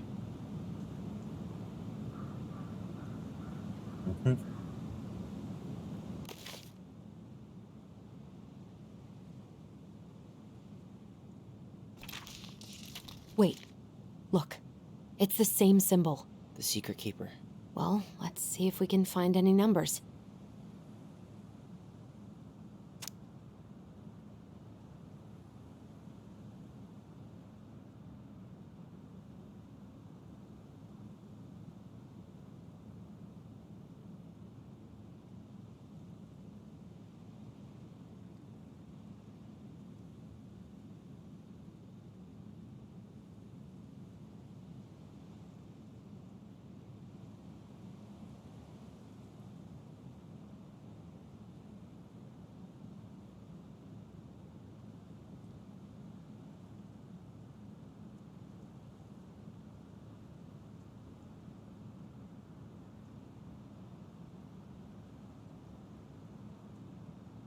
I don't really see numbers right now.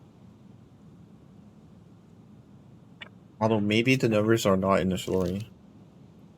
Oh, there's a 3 and a 0. Oh yeah, they're not in the story. They're on the art. There's a 1 here. Yeah, 1, 3, 0. Yeah.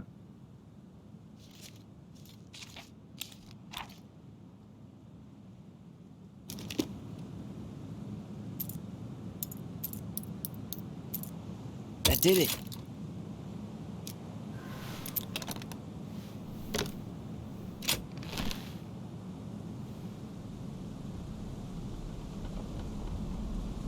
Fuck. That's rough. Marianne, I'm sorry you're in this situation. This guy tried to push Marianne to get an abortion. What? Even though she wanted to keep us. I'm seeing your situation. I know you feel you'd make a great mother, and I don't doubt you will someday. But right now, we have to be sure we don't ruin our 3 lives. My marriage hasn't been happy for some time, but she doesn't deserve this.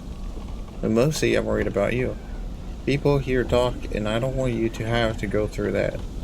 I know money has been tight, but I'll do what I can to help you do the right thing. Just let me know how much you need.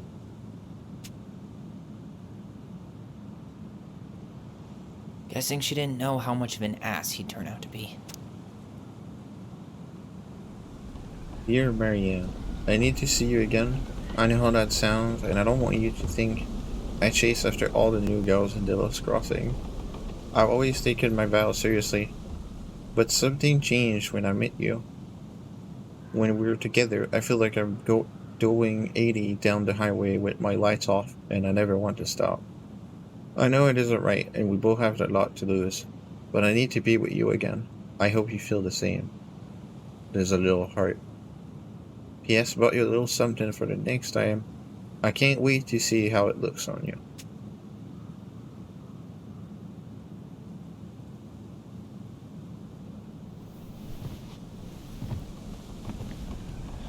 That's everything. What the hell? So, Marianne hid a box under the barn. Box full of letters from our deadbeat dad.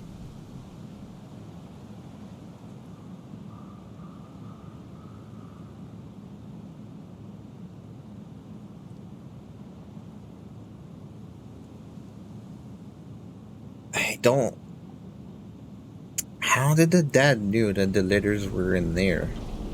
That's the question.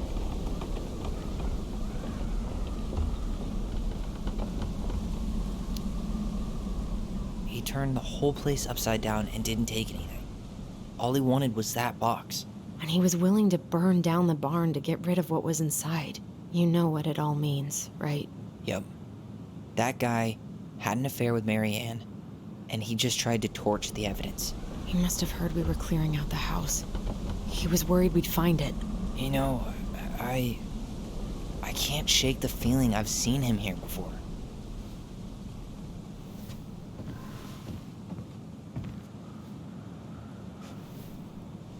Okay. Let's read another story before that.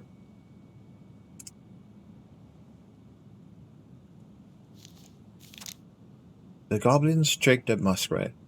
Once upon a time, in a deep and ancient wood, there lived a muskrat. The muskrat was a lazy, cowardly creature who did little but lay around in the sun, cleaning his beautiful coat until it shone.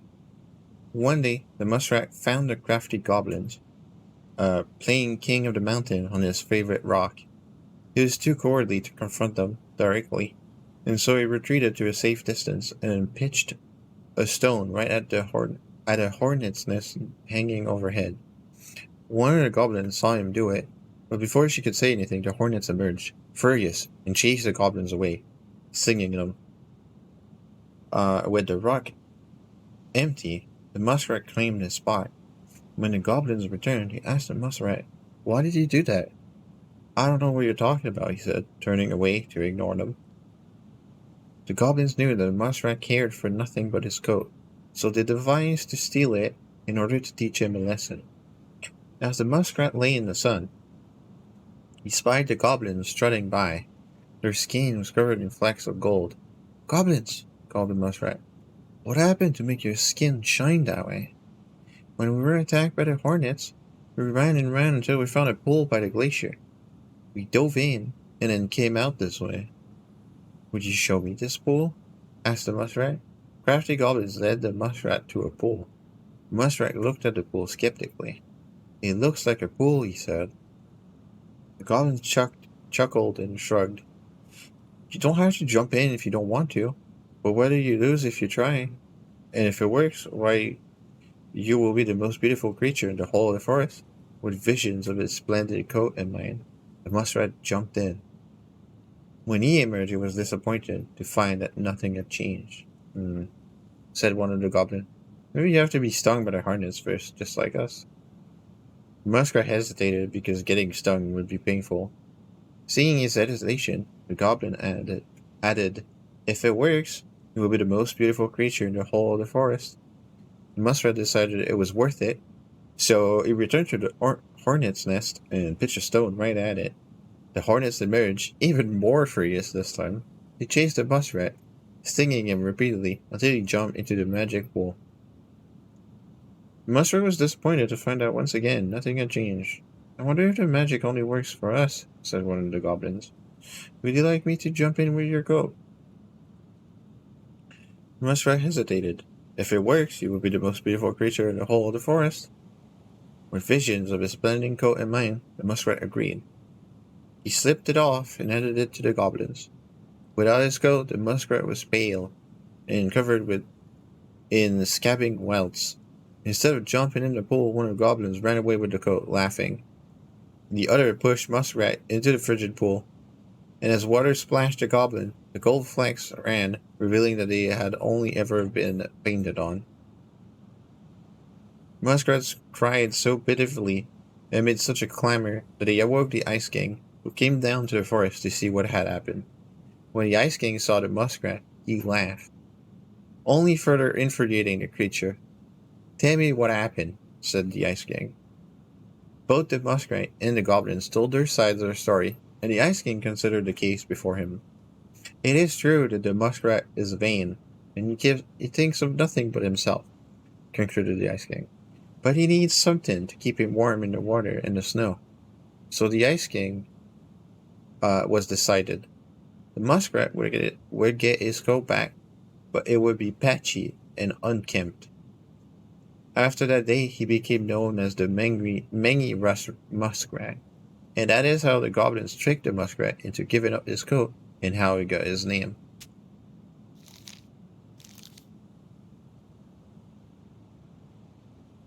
Okay, there's only 2 stories left.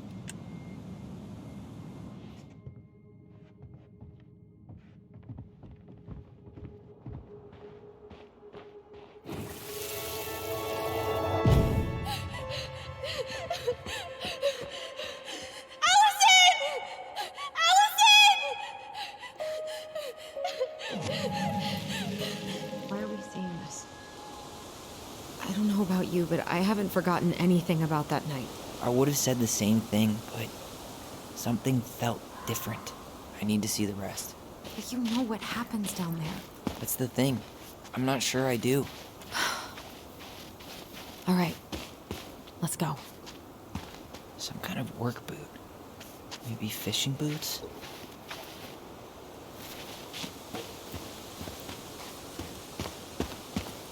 He didn't try to get in here. Just like we left it.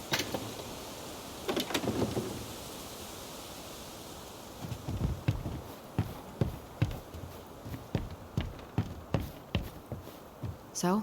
Still no sign of him.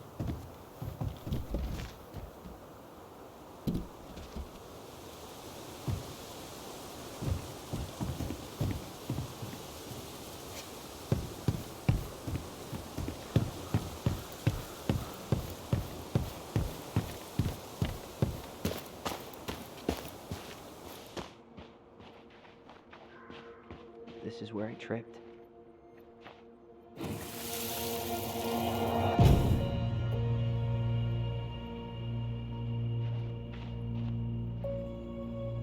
The Mad Hunter. Wait, there was someone here that night? In the woods? No. It was just... I saw... Who the hell did I actually see? Damn. He ran straight for it. No stops, no turns. He was on a mission.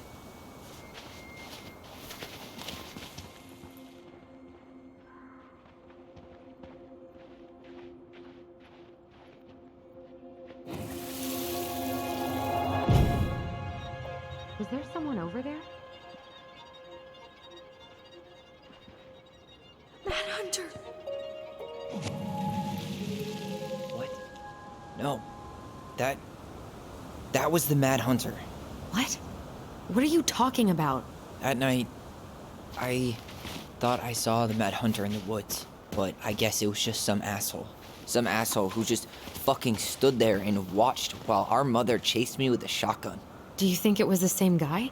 Maybe. I mean, it had to be him, right? They were wearing the same fishing gear. Yeah, unless everyone who wants to mess with us is coordinating outfits.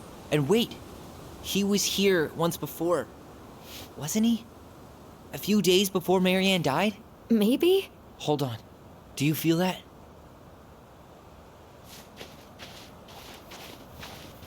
Feel what?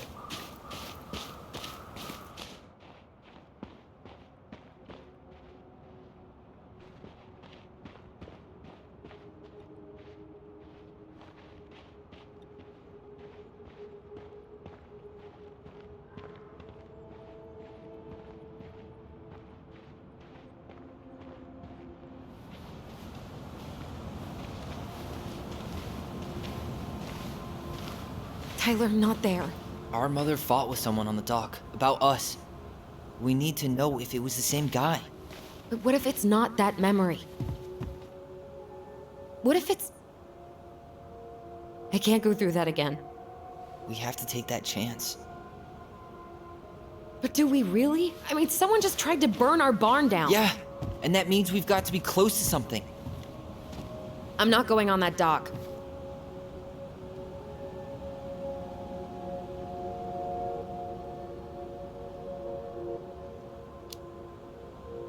Just one more time, please. There's always just one more. Every time it seems like we're done with this, something new pops up.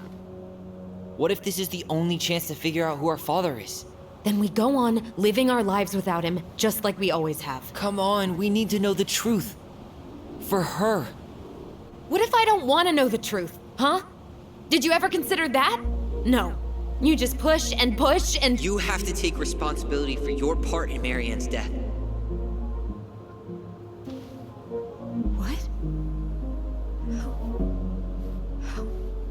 How can you say that to me? I didn't. But I did, right? Earlier, to Eddie. But I swear I didn't just say that to you. So we can't even trust our own voices now? God, I don't know. Allison. I'll do it. Let's go.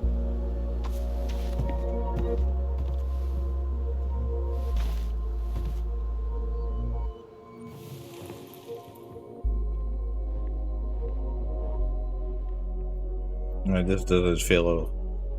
I don't feel good about this. We can do it. Don't let go.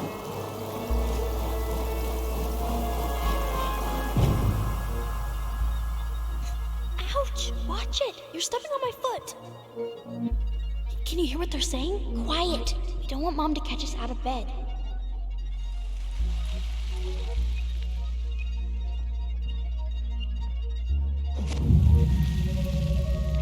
I told you that would happen. We almost had it, though. That was us watching Marianne fight with that guy. Try to focus on him, all right? Don't think about anything else. I'll try.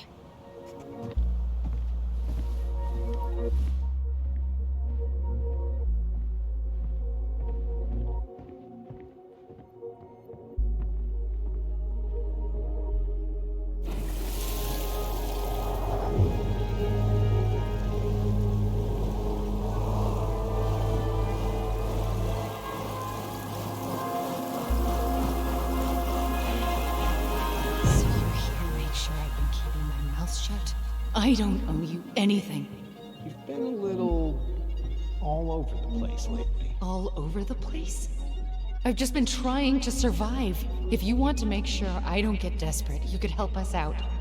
Lend me some money. What happened? Why did it stop? I can't, Tyler. But we were so damn close.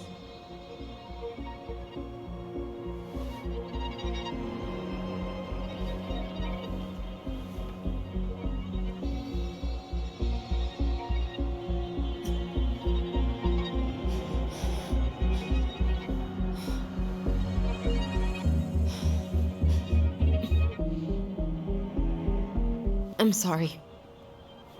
But I'm done. That's it? You're just giving up, just like that. You can't do this. We owe her. Marianne is gone, Tyler. And nothing we do is gonna change that. Don't go, please.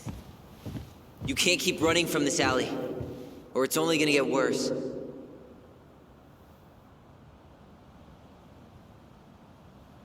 Mm-hmm.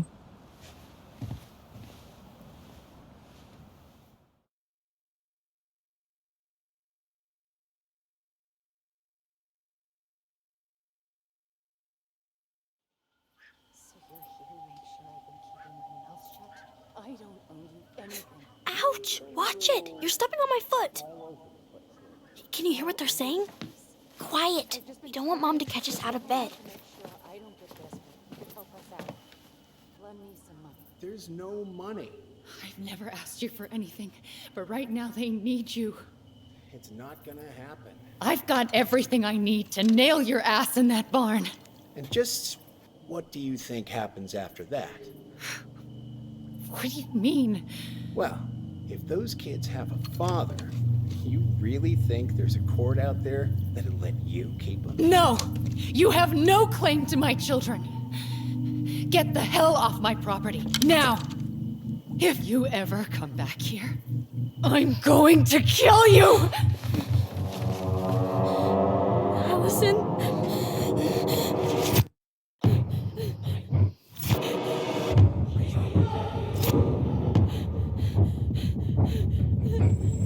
I'm going to kill you. No. No. I'm going to kill you.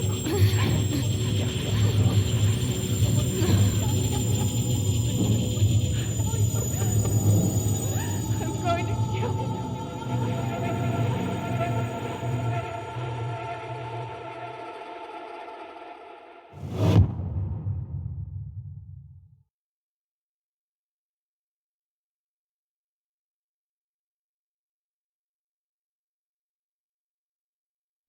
Well, that is something.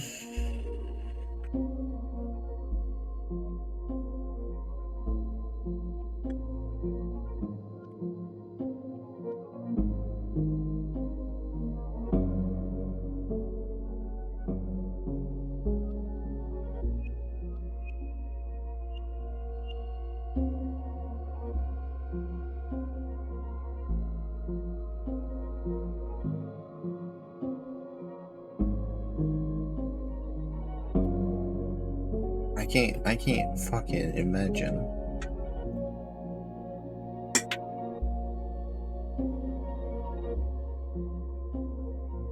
what Allison is going through.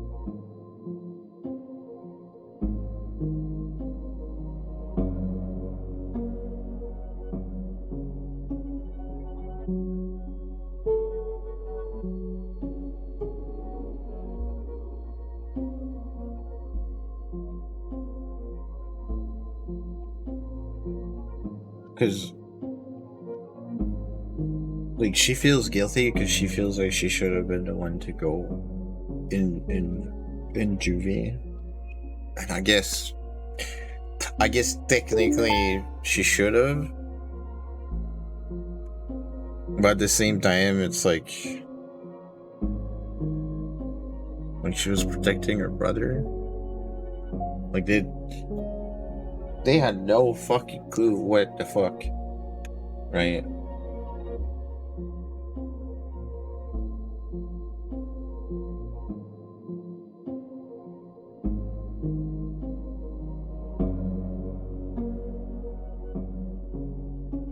So it was like defense, right? And I'm like, yeah, like you're trying to get over, she killed her mother. Still, you know. And it's like,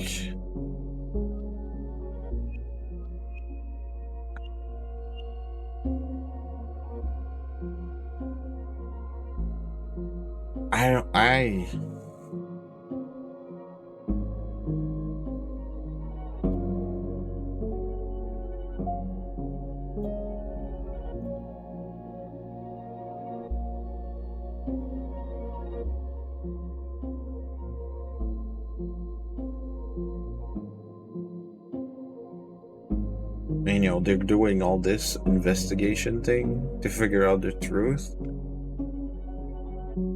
They're finding that their mother did love them very much, and she sacrificed a lot for them. Even if it was fucked up, and other people were fucked up, and some of them still are, but like,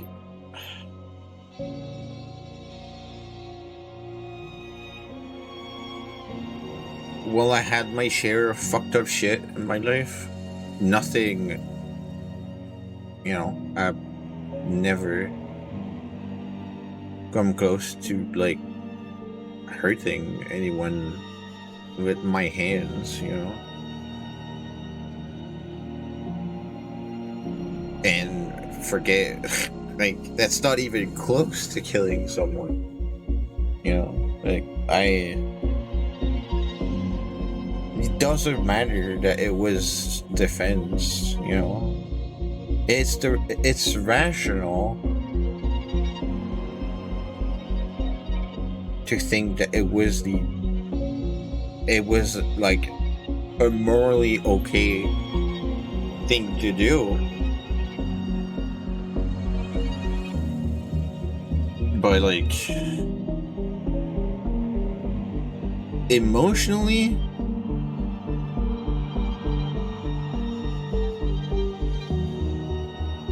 I have a problem understanding feelings in general. This is really big.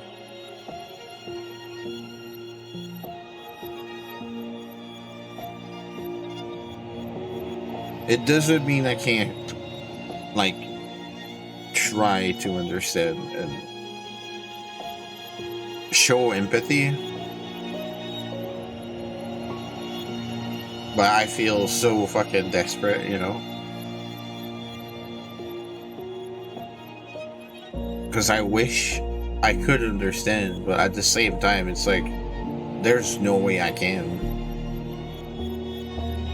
And I feel like understanding would mean that I would have to also have insane trauma of a similar nature, and I 100% nobody wants that.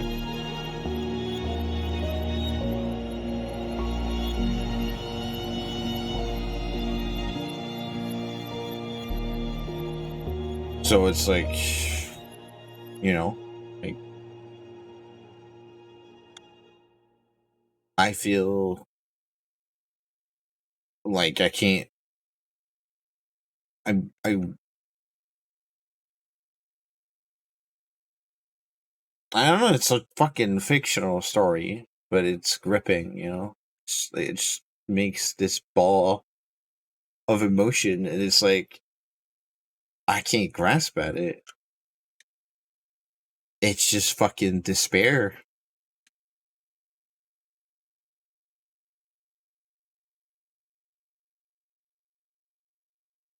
It's the despair of there's nothing that can be done.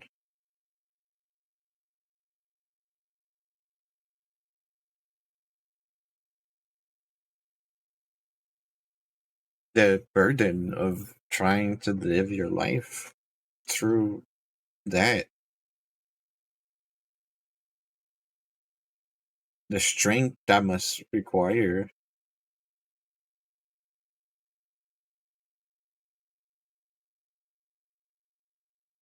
This game is fucking real. This game is so real. Holy heck.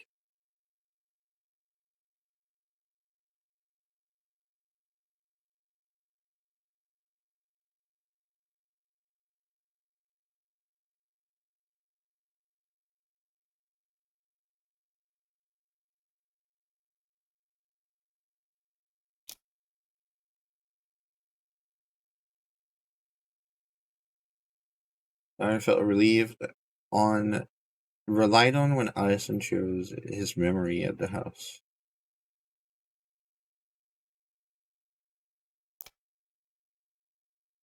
Tyler felt hurt about needing time when Allison refused the house showing.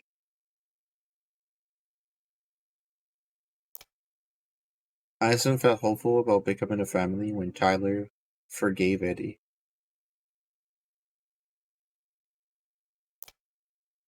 Eddie was touched by Tyler's forgiveness. Michael was heartened by Tyler's compliment.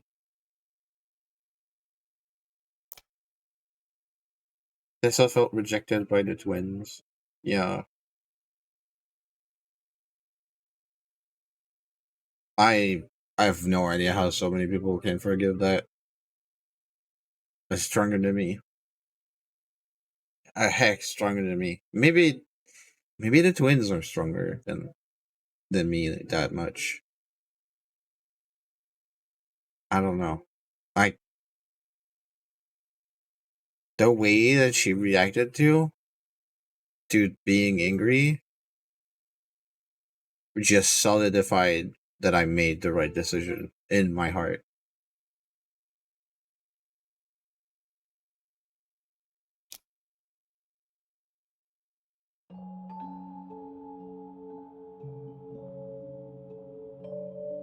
There's something else. Look at this. What do you think? Should we give it a shot? I think the crafty goblins have one more hatch to sneak through. Secrets. The tease. The fucking tease. We're probably not even gonna get there. We don't have a lot of time. I still have to read those 2 stories that are left.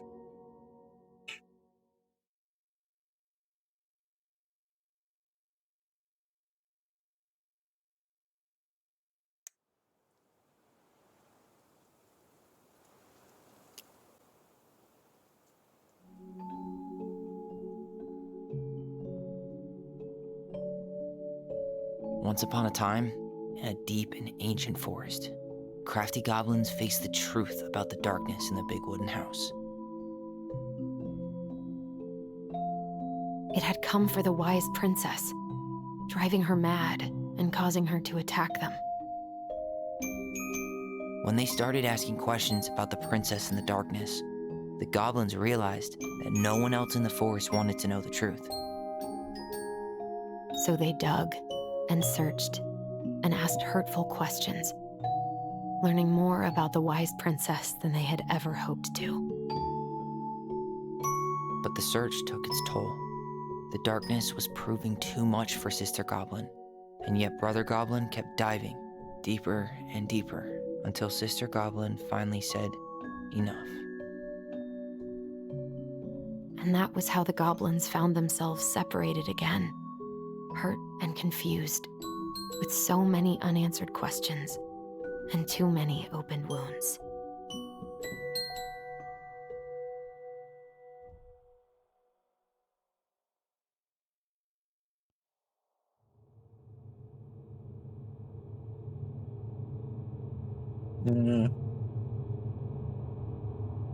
Allison, wake up.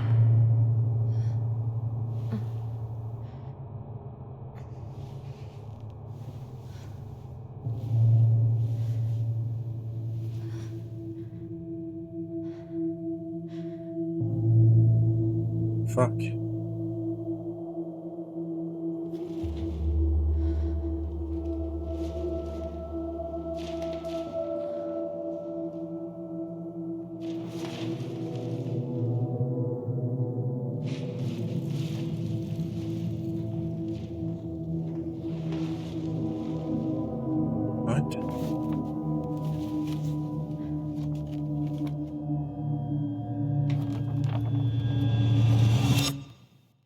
God.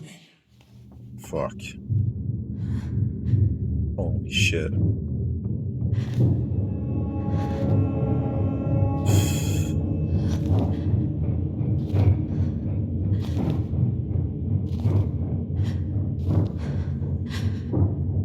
God.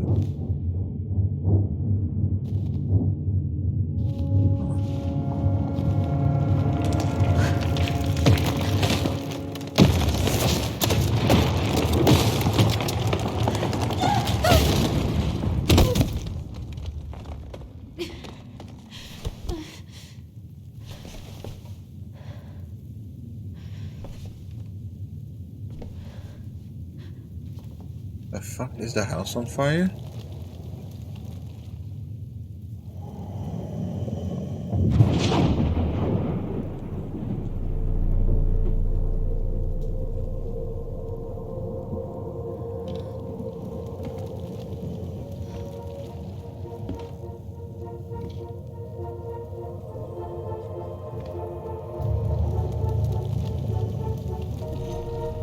She could only go forward and find a new place for herself in this world, where she was no longer truly a princess in a tiara and a beautiful gown, but a wan woman, alone in a deep and ancient wood.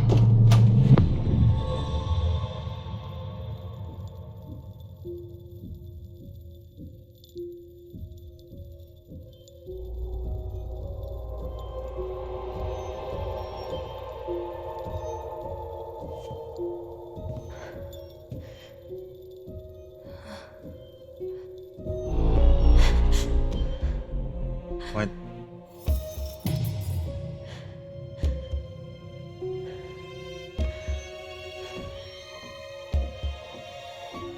You killed me.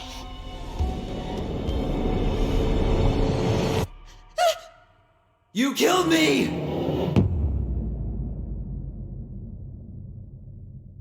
Holy shit.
Morning.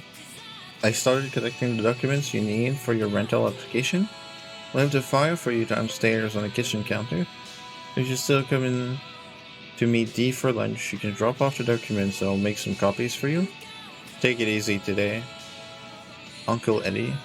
Yes, my famous buckwheat waffles are slowly growing cold in the kitchen. He's right. Time to get my shit together.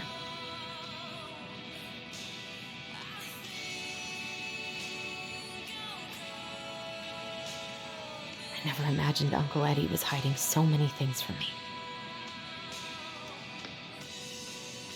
I could use a Michael pep talk. I guess I'll have to start fresh with these in Juneau. I guess. Special breakfast free after 10 cups of coffee? That's kind of fucking sick.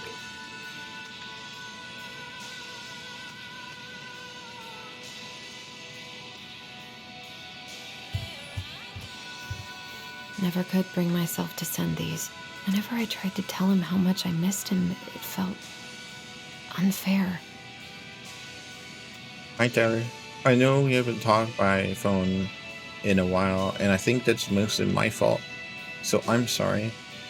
I've just been so wrapped up in my own problems. Sometimes I forget you aren't that far away. Senior year has been the worst ever. I dated this guy for a few months. Bobby. Hopefully you don't remember him. Only to realize he was a total jerk, didn't give a shit about me. I don't know why it took me so long to figure that out, or why I let it take over my entire school year. I honestly feel so stupid. But I also feel stupid for feeling stupid. Anyway, I think what I'm trying to say is life sucks without you. I miss you. I miss your presence. I miss talking in our voice. Do you want to come to my graduation party next Friday? Nothing amazing. We'll just have dinner with Uncle Eddie and some neighbors. Tessa might swing by. I'd really love it if you were there. I realize now I could just call and invite you. I don't know why I'm writing a letter, but maybe with all the time apart, I've forgotten how to communicate with you. I'm sorry. I hope we can get back to where we were someday soon. This is sweet. I'm sad you couldn't send that.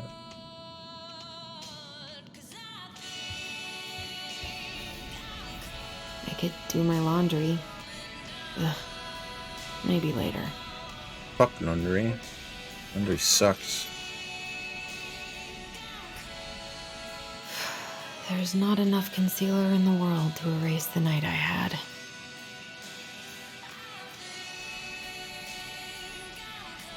Good to know I look just as bad as I feel. Nice. That's a mood. Holy shit, that's a mood. Alright.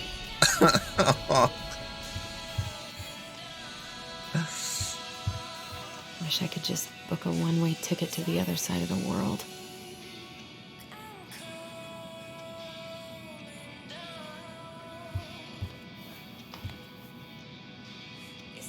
How did we go from being so alike to total opposites?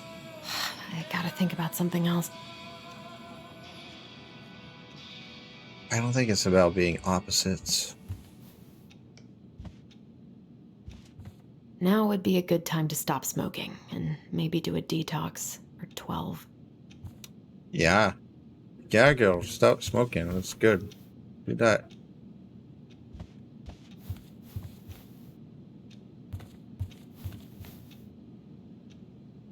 Music stop? Music did stop. Interesting. Hello, open the door, lady.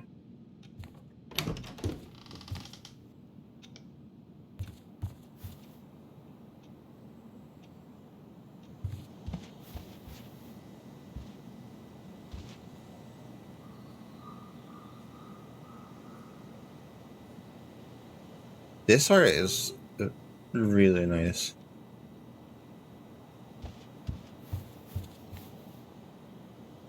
I miss the slopes.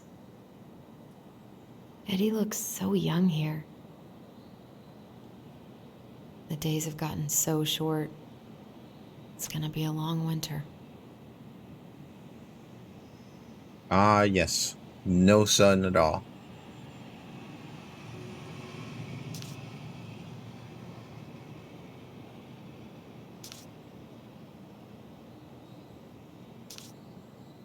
Any people in Alaska or north enough in Canada, which isn't that north, need to be like you'll need to be that north to know what that's like, because that's a thing.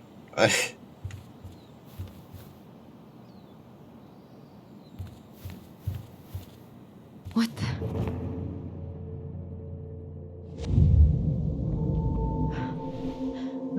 I should probably eat something.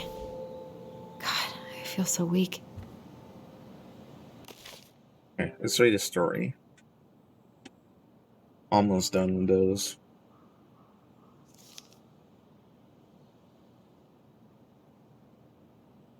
There's some stuff added in.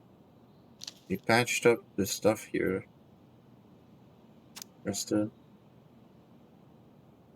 moose teaches the goblins. Once upon a time in a deep and ancient forest, crafty goblins were hungry. This wasn't unusual. Goblins were always hungry. But today they were particularly hungry. They opened the wise princess's cupboards to look for a snack, but all she had was a small pile of nuts and berries, and just one strip of dried fish. Goblins grabbed it all and gobbled it up, but they were still hungry. They went out in the woods to look for more to eat. First, they dropped by the small pond. The big frog was asleep, and beside the pond was a pile of insects she had caught for eating after she woke up. Goblins crept up to the pile, careful not to wake up the big frog. As they got close, she ribbited loudly, and they froze. The big frog kept sleeping, so they grabbed the pile of insects and gobbled it up, but they were still hungry. As they crept back in the woods, they found the stalwart moose watching them. Did you just steal the big frog's food? The goblins tried not to look guilty, but failed. She said we could have them, they cried. Oh, really? Asked the moose. Let's ask her. The moose woke up the big frog and asked, Did you say the goblins could have your food? The big frog looked at the goblins, who she knew were always hungry, and nodded. Yes, I did. Really? Asked the moose, surprised. Frog nodded, and the moose sighed. All right then, he said, and he had to let the goblins go. Their next stop was the river. They watched as Old Bear swiped at the leaping salmon, catching it deftly with his large paws. He let it out up on a rock and left it to dry, lumbering into the woods to seek out some berries. The crafty goblins crept up to the rock, carefully in case Old Bear returned. They reached the rocks, grabbed the salmon, and gobbled it all up, but they were still hungry. As they crept back into the woods, the stalwart moose was once again waiting for them. Are you going to tell me Old Bear said you could have that? Yes, replied the goblins. Old Bear ambled up at that moment, and Moose asked him, Did you leave that fish for the goblins? Old Bear looked at the goblin, who he knew were always hungry, and nodded. I did, he said. Really? Asked the moose. Really, said the Old Bear. After Moose left, Old Bear said to the goblins, Be sure to tell the princess I was kind to you and don't steal my fish again. The goblins, still hungry, went out looking for one more meal. They crept up to the mangy muskrat's lodge and began to climb inside when they were dragged right back out. The stalwart moose dangled them by the seats of their pants and said, Now, I know Mangy Muskrat didn't tell you that you could eat his food, because he blames you for his coat being ruined. Besides, he barely has enough for himself and doesn't share with anyone. The goblins began to protest, but he shook his head. He set the goblins down and said, Come with me. The goblins followed the stalwart moose to a part of the river where it ran slow, enough for them to walk into it safely. He gave them each a fishing line and said, I'm going to teach you to fish, so that when you are hungry, you do not need to steal from the animals of the forest. It will be hard work, but it will be honest. The crafty goblins were not against working hard. They were just hungry, and so they listened to Moose and soon pulled a wiggling fish out of the water. They ate them up, and finally they were no longer hungry. And that is how the stalwart moose came to teach the crafty goblins to fish. Okay.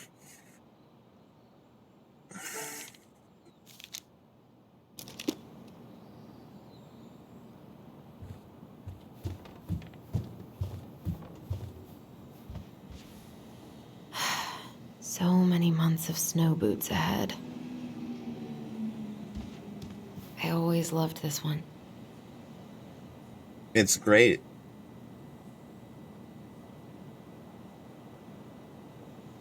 Yeah, it's really good.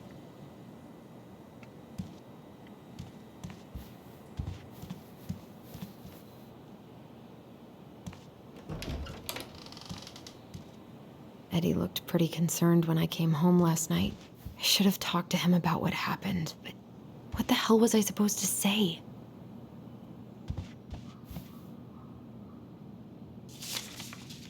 I'm glad he never pushed me to change my last name. In the Superior Court for the State of Alaska, at Delos Crossing Family Court, in the matter of the protective proceeding of Addison Ronan, minor, order appointing guardian of a minor, a hearing in this matter was held before Judge Hernandez, prisoner where minor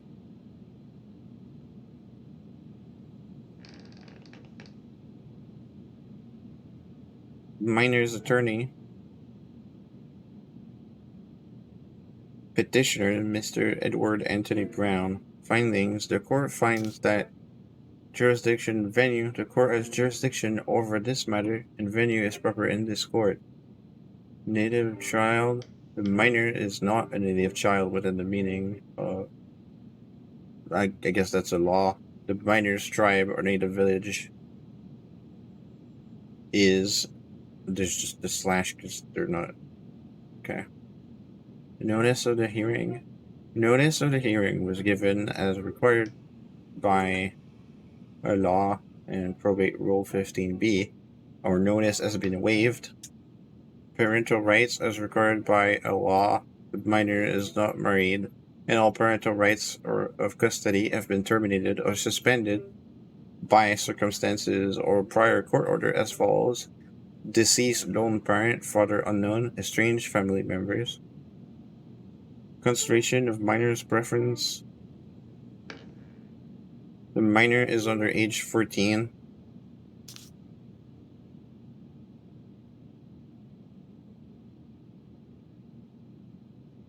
Okay.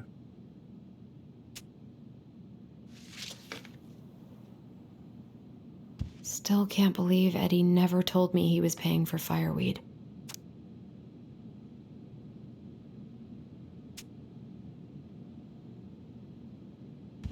That was a good memory, even though Tyler couldn't come.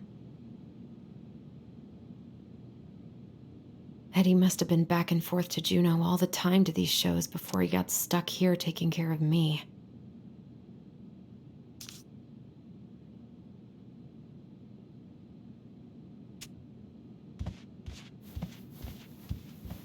Haven't heard him play in a while.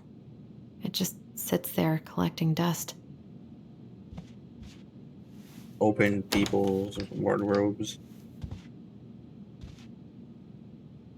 Don't think Eddie's worn this since that terrible blind date 2 years ago.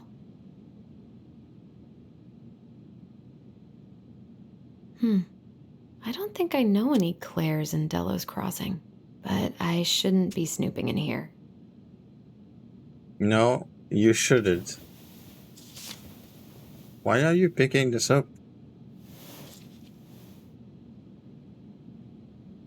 Okay. Whatever, Allison.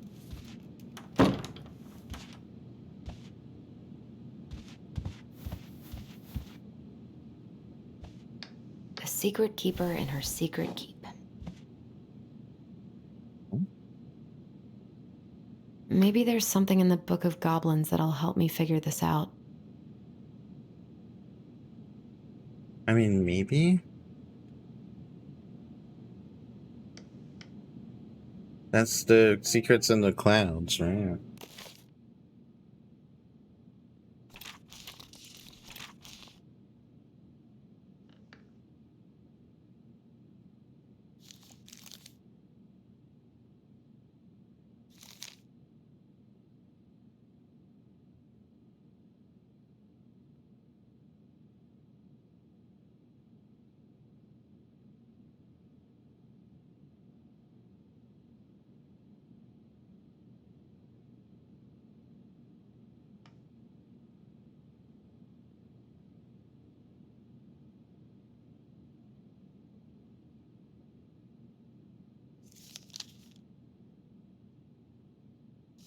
I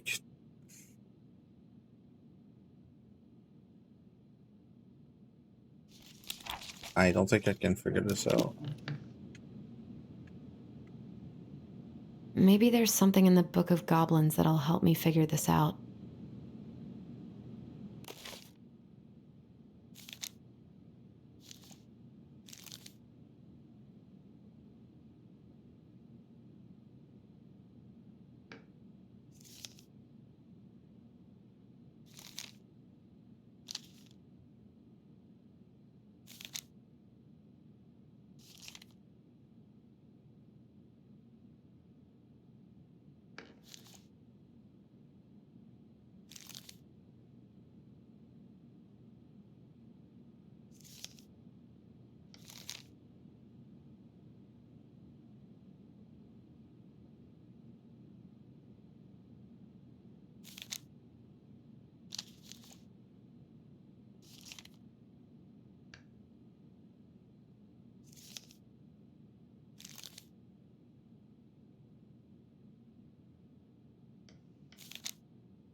Like, if it's just telling me to look, how the fuck do I figure this out? I don't have an option to input anything. That's not all. It's the same symbol here. Well, I don't.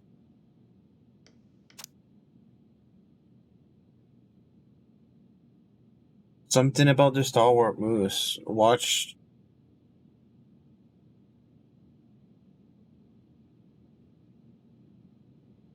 The stalwart moose gave his secret to the secret keeper. And the secret is that the moose's mate tumbled down the cliffside to her death.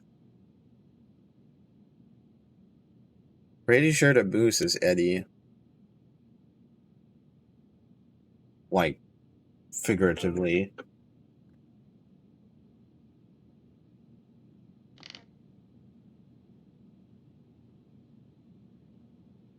That's the only connection I can see.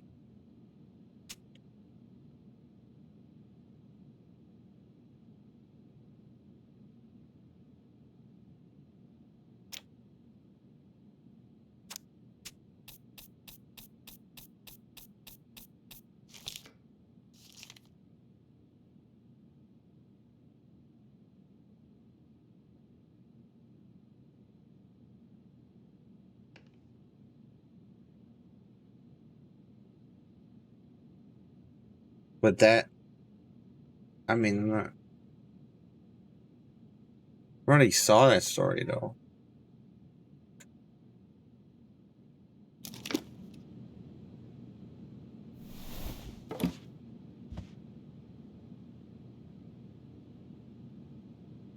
Like, I A don't... secret keeper in her secret keep. Looks like this is coin operated. Oh. Now you tell me. Thank you. Holy shit.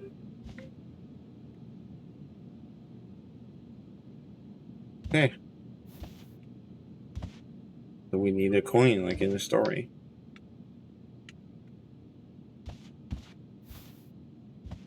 This is personal. My dear son, I know I'm not getting better this time, so I wanted to write a few things down for you. I'm sorry to be leaving you so soon. I had you late in my life. I still thought there would be more time. It makes me happy to know you will have the clan when I am gone, and you will have your auntie to look after you. You always seemed to know when it was time to leave. From the time you were a year old, you knew which shoes belonged on which feet, and you used to bring me mine whenever I was getting ready to go somewhere.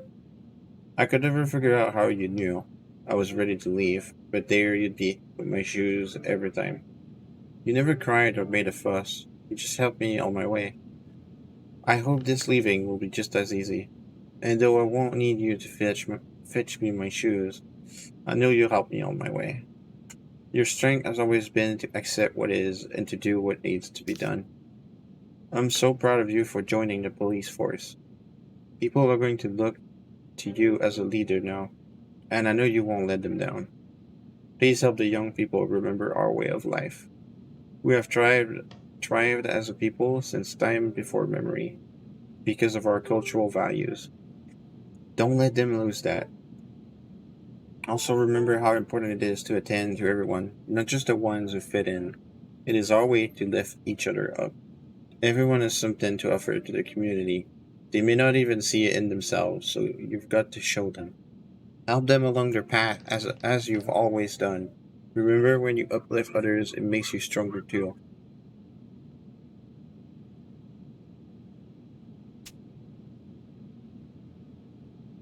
I don't know how to pronounce that. Clearly it's in thingy it.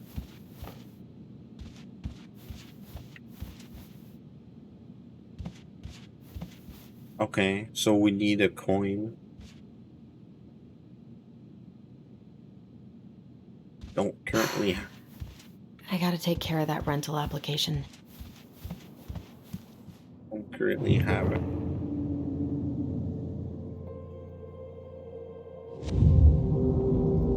Something's not right. What is this?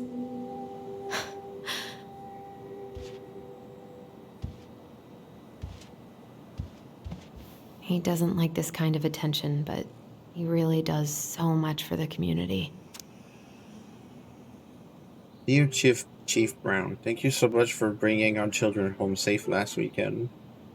Without you, they might have gotten behind the wheel, and who knows what could have happened to them or anyone else. We'll always be grateful for your wisdom. Thanks again for keeping this off the books. They are good kids who made a mistake, and Lord knows how a police record can compromise a child's future. We know they will remember your words for a long time. But please rest assured that we will do whatever we can to make sure they understand the extent of what could have occurred, so they can raise awareness among their peers in the community.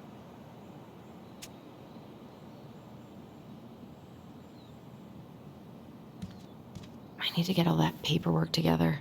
Maybe that'll help me focus and clear my head. I wish Eddie's mom could have taught me how to do this.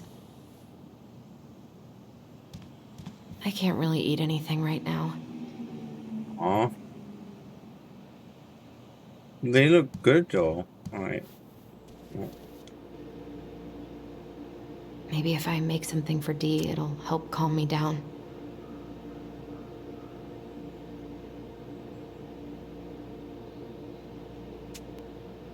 I should have let myself enjoy these trips more.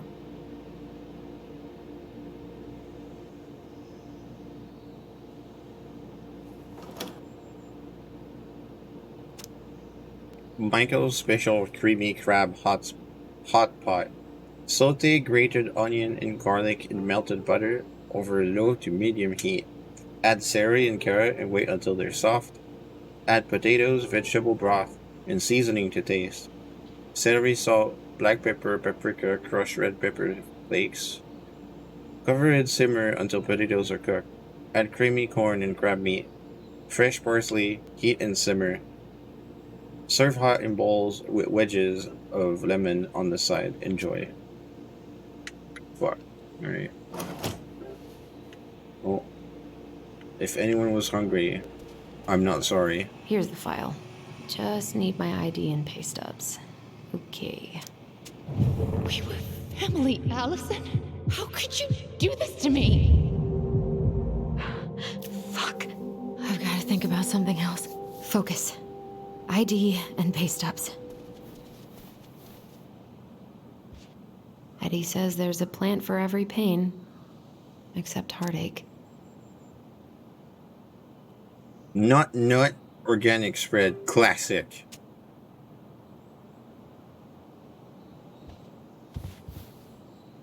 I so don't want to go back to the station. Not after yesterday. Must be great to feel like you belong somewhere. Anywhere.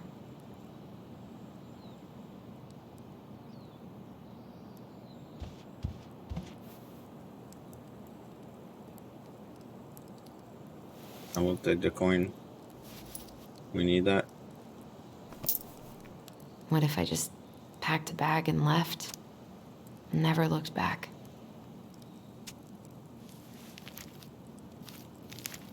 Ah, here's my ID.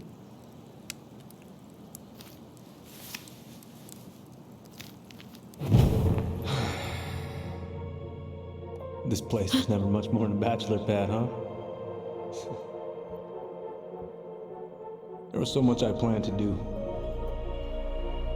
All those sacrifices I made. And how do you repay me? Lying to my face. You're not my child. My clan deserves better.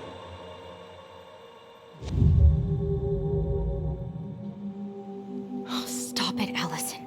You have to stop torturing yourself.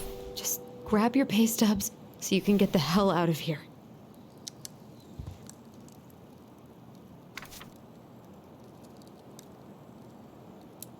Yeah. I wonder if I'll ever hear from Tina again.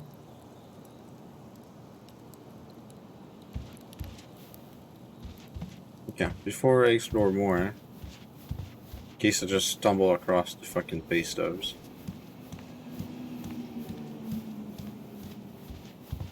We're gonna use the coin. Marianne, what's going on with you lately? If you need help... Come on, Allison. Don't start.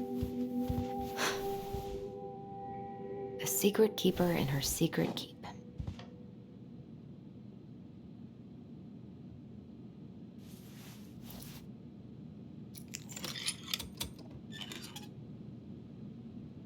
No way. It worked. Cool. I'm glad I did that.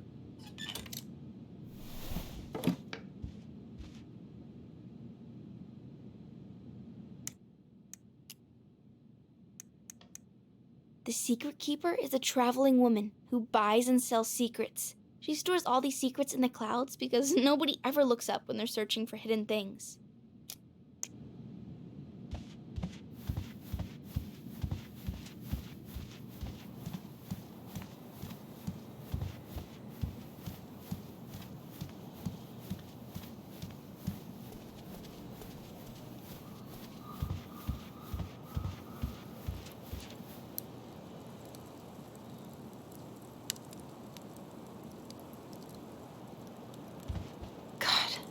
The world feels so fucking small right now.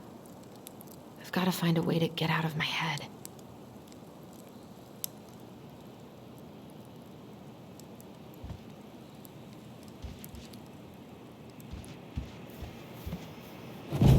You swore, Allison.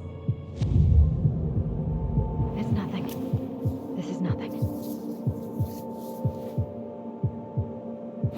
Allison, please.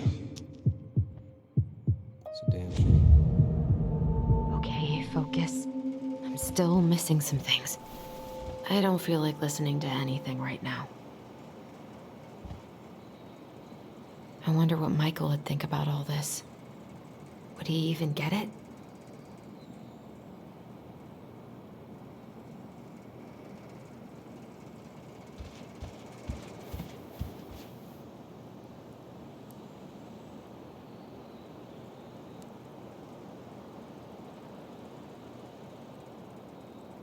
I'm not sure what this is.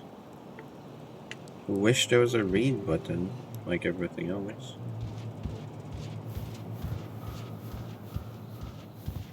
I wish you could just change your mood as easily as a record.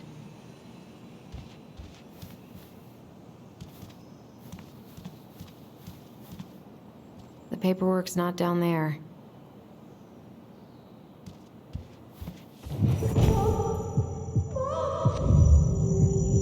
I told him I wanted to stop messing with those memories, but he wouldn't listen.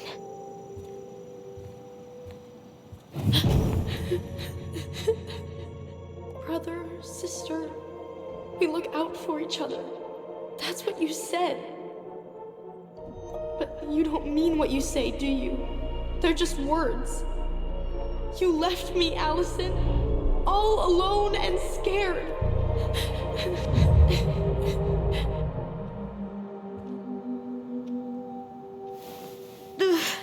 What the hell is wrong with me?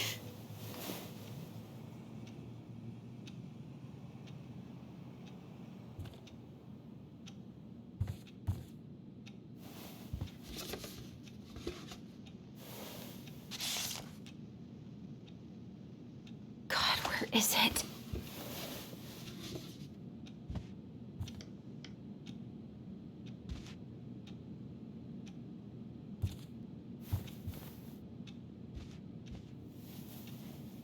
Not here. There's a lot of shit under there though.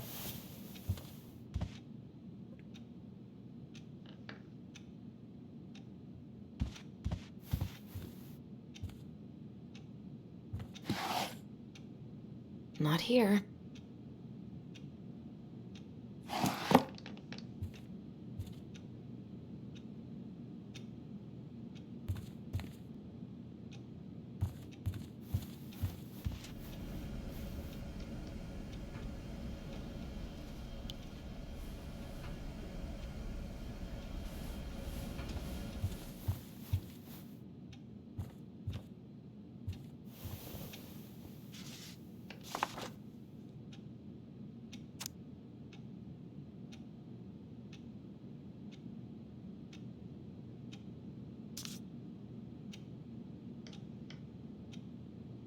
Here they are.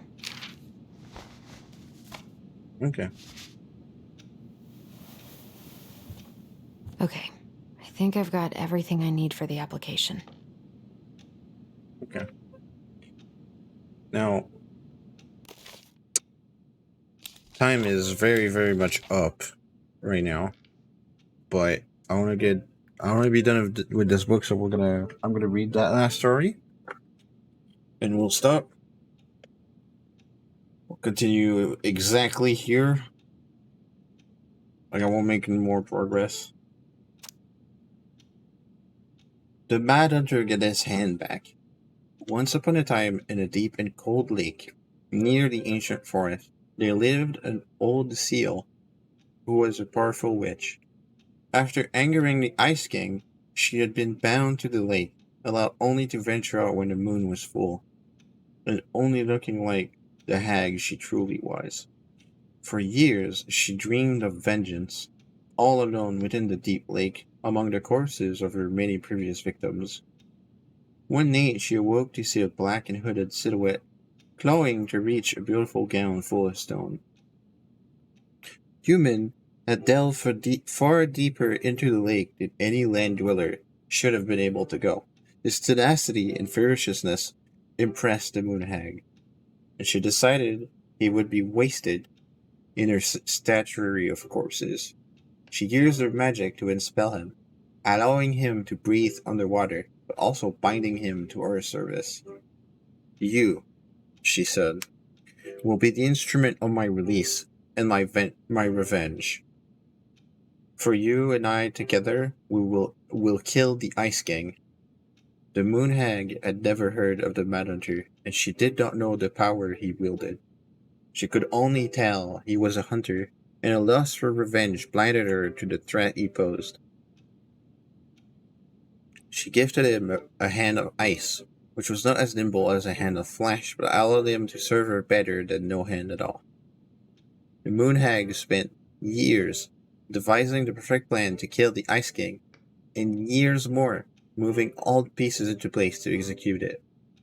In the meantime, the Mad Hunter served her, guarding her chest of treasures, and plotting his own plots. Finally, everything was prepared. The full moon rose, and the Moon Hag stepped on land, giddy at the thought she would never have to leave again if it did not please her. She brought the Mad Hunter to his post, a jagged peak of ice and stone, from which he would loose the arrow that would slay the Ice King. Before she could go, he put forward a proposal. Moon Hag, said the Mad Hunter, if you grow back my missing hand, I would be certain to hit the Ice King with my arrow. We will have only one shot, and I would hate to miss. You're a powerful witch, so you'll be able to craft ties to bind me to this place that I cannot break. The Moon Hag considered it. Alright, I'll grow back your hand, and then bind you here with ties that will not break. She cast a spell, and the Mad Hunter's hand of ice was replaced with a hand of flesh. As the witch left to complete the next part of her plan, the Mad Hunter grinned wickedly in the moonlight. After a short time, the Moon Hag returned, luring the Ice King into the Mad Hunter's line of sight. What is this about, Moon Hag? Asked the Ice King. Many a long year have you bound me to the lake, said the Moon Hag. Many a long year have I been alone in the dark. That ends tonight. She cast a powerful spell that made the Ice King slow to react, and then gave the signal. Mad Hunter, she cried. Let your arrow fly. Nothing happened. She twitched nervously. Mad Hunter, she growled. Let your arrow fly. Still, nothing happened. The Ice King, meanwhile, was striding toward her, slow but furious. The Moon Hag fled, running first to the jagged peak of ice and stone where a servant should have waited. But the peak was empty. The ties had been broken, and the Mad Hunter was gone. For in the end, he was the more powerful of the two, especially once he had two hands. When the Ice King finally caught the hag, his furious voice could be heard throughout the forest. For your wickedness, you will be eternally bound to the lake. You will no longer be allowed to leave, not even under a full moon. The Moon Hag was imprisoned in the lake, and she never again tried to escape. And this is how the Mad Hunter escaped the Moon Hag, and now he got his left hand back.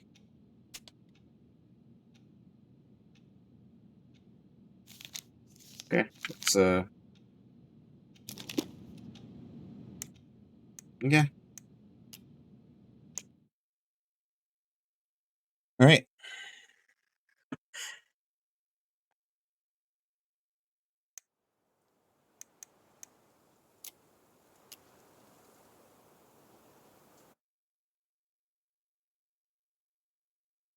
So, I want to say thank you for joining me for like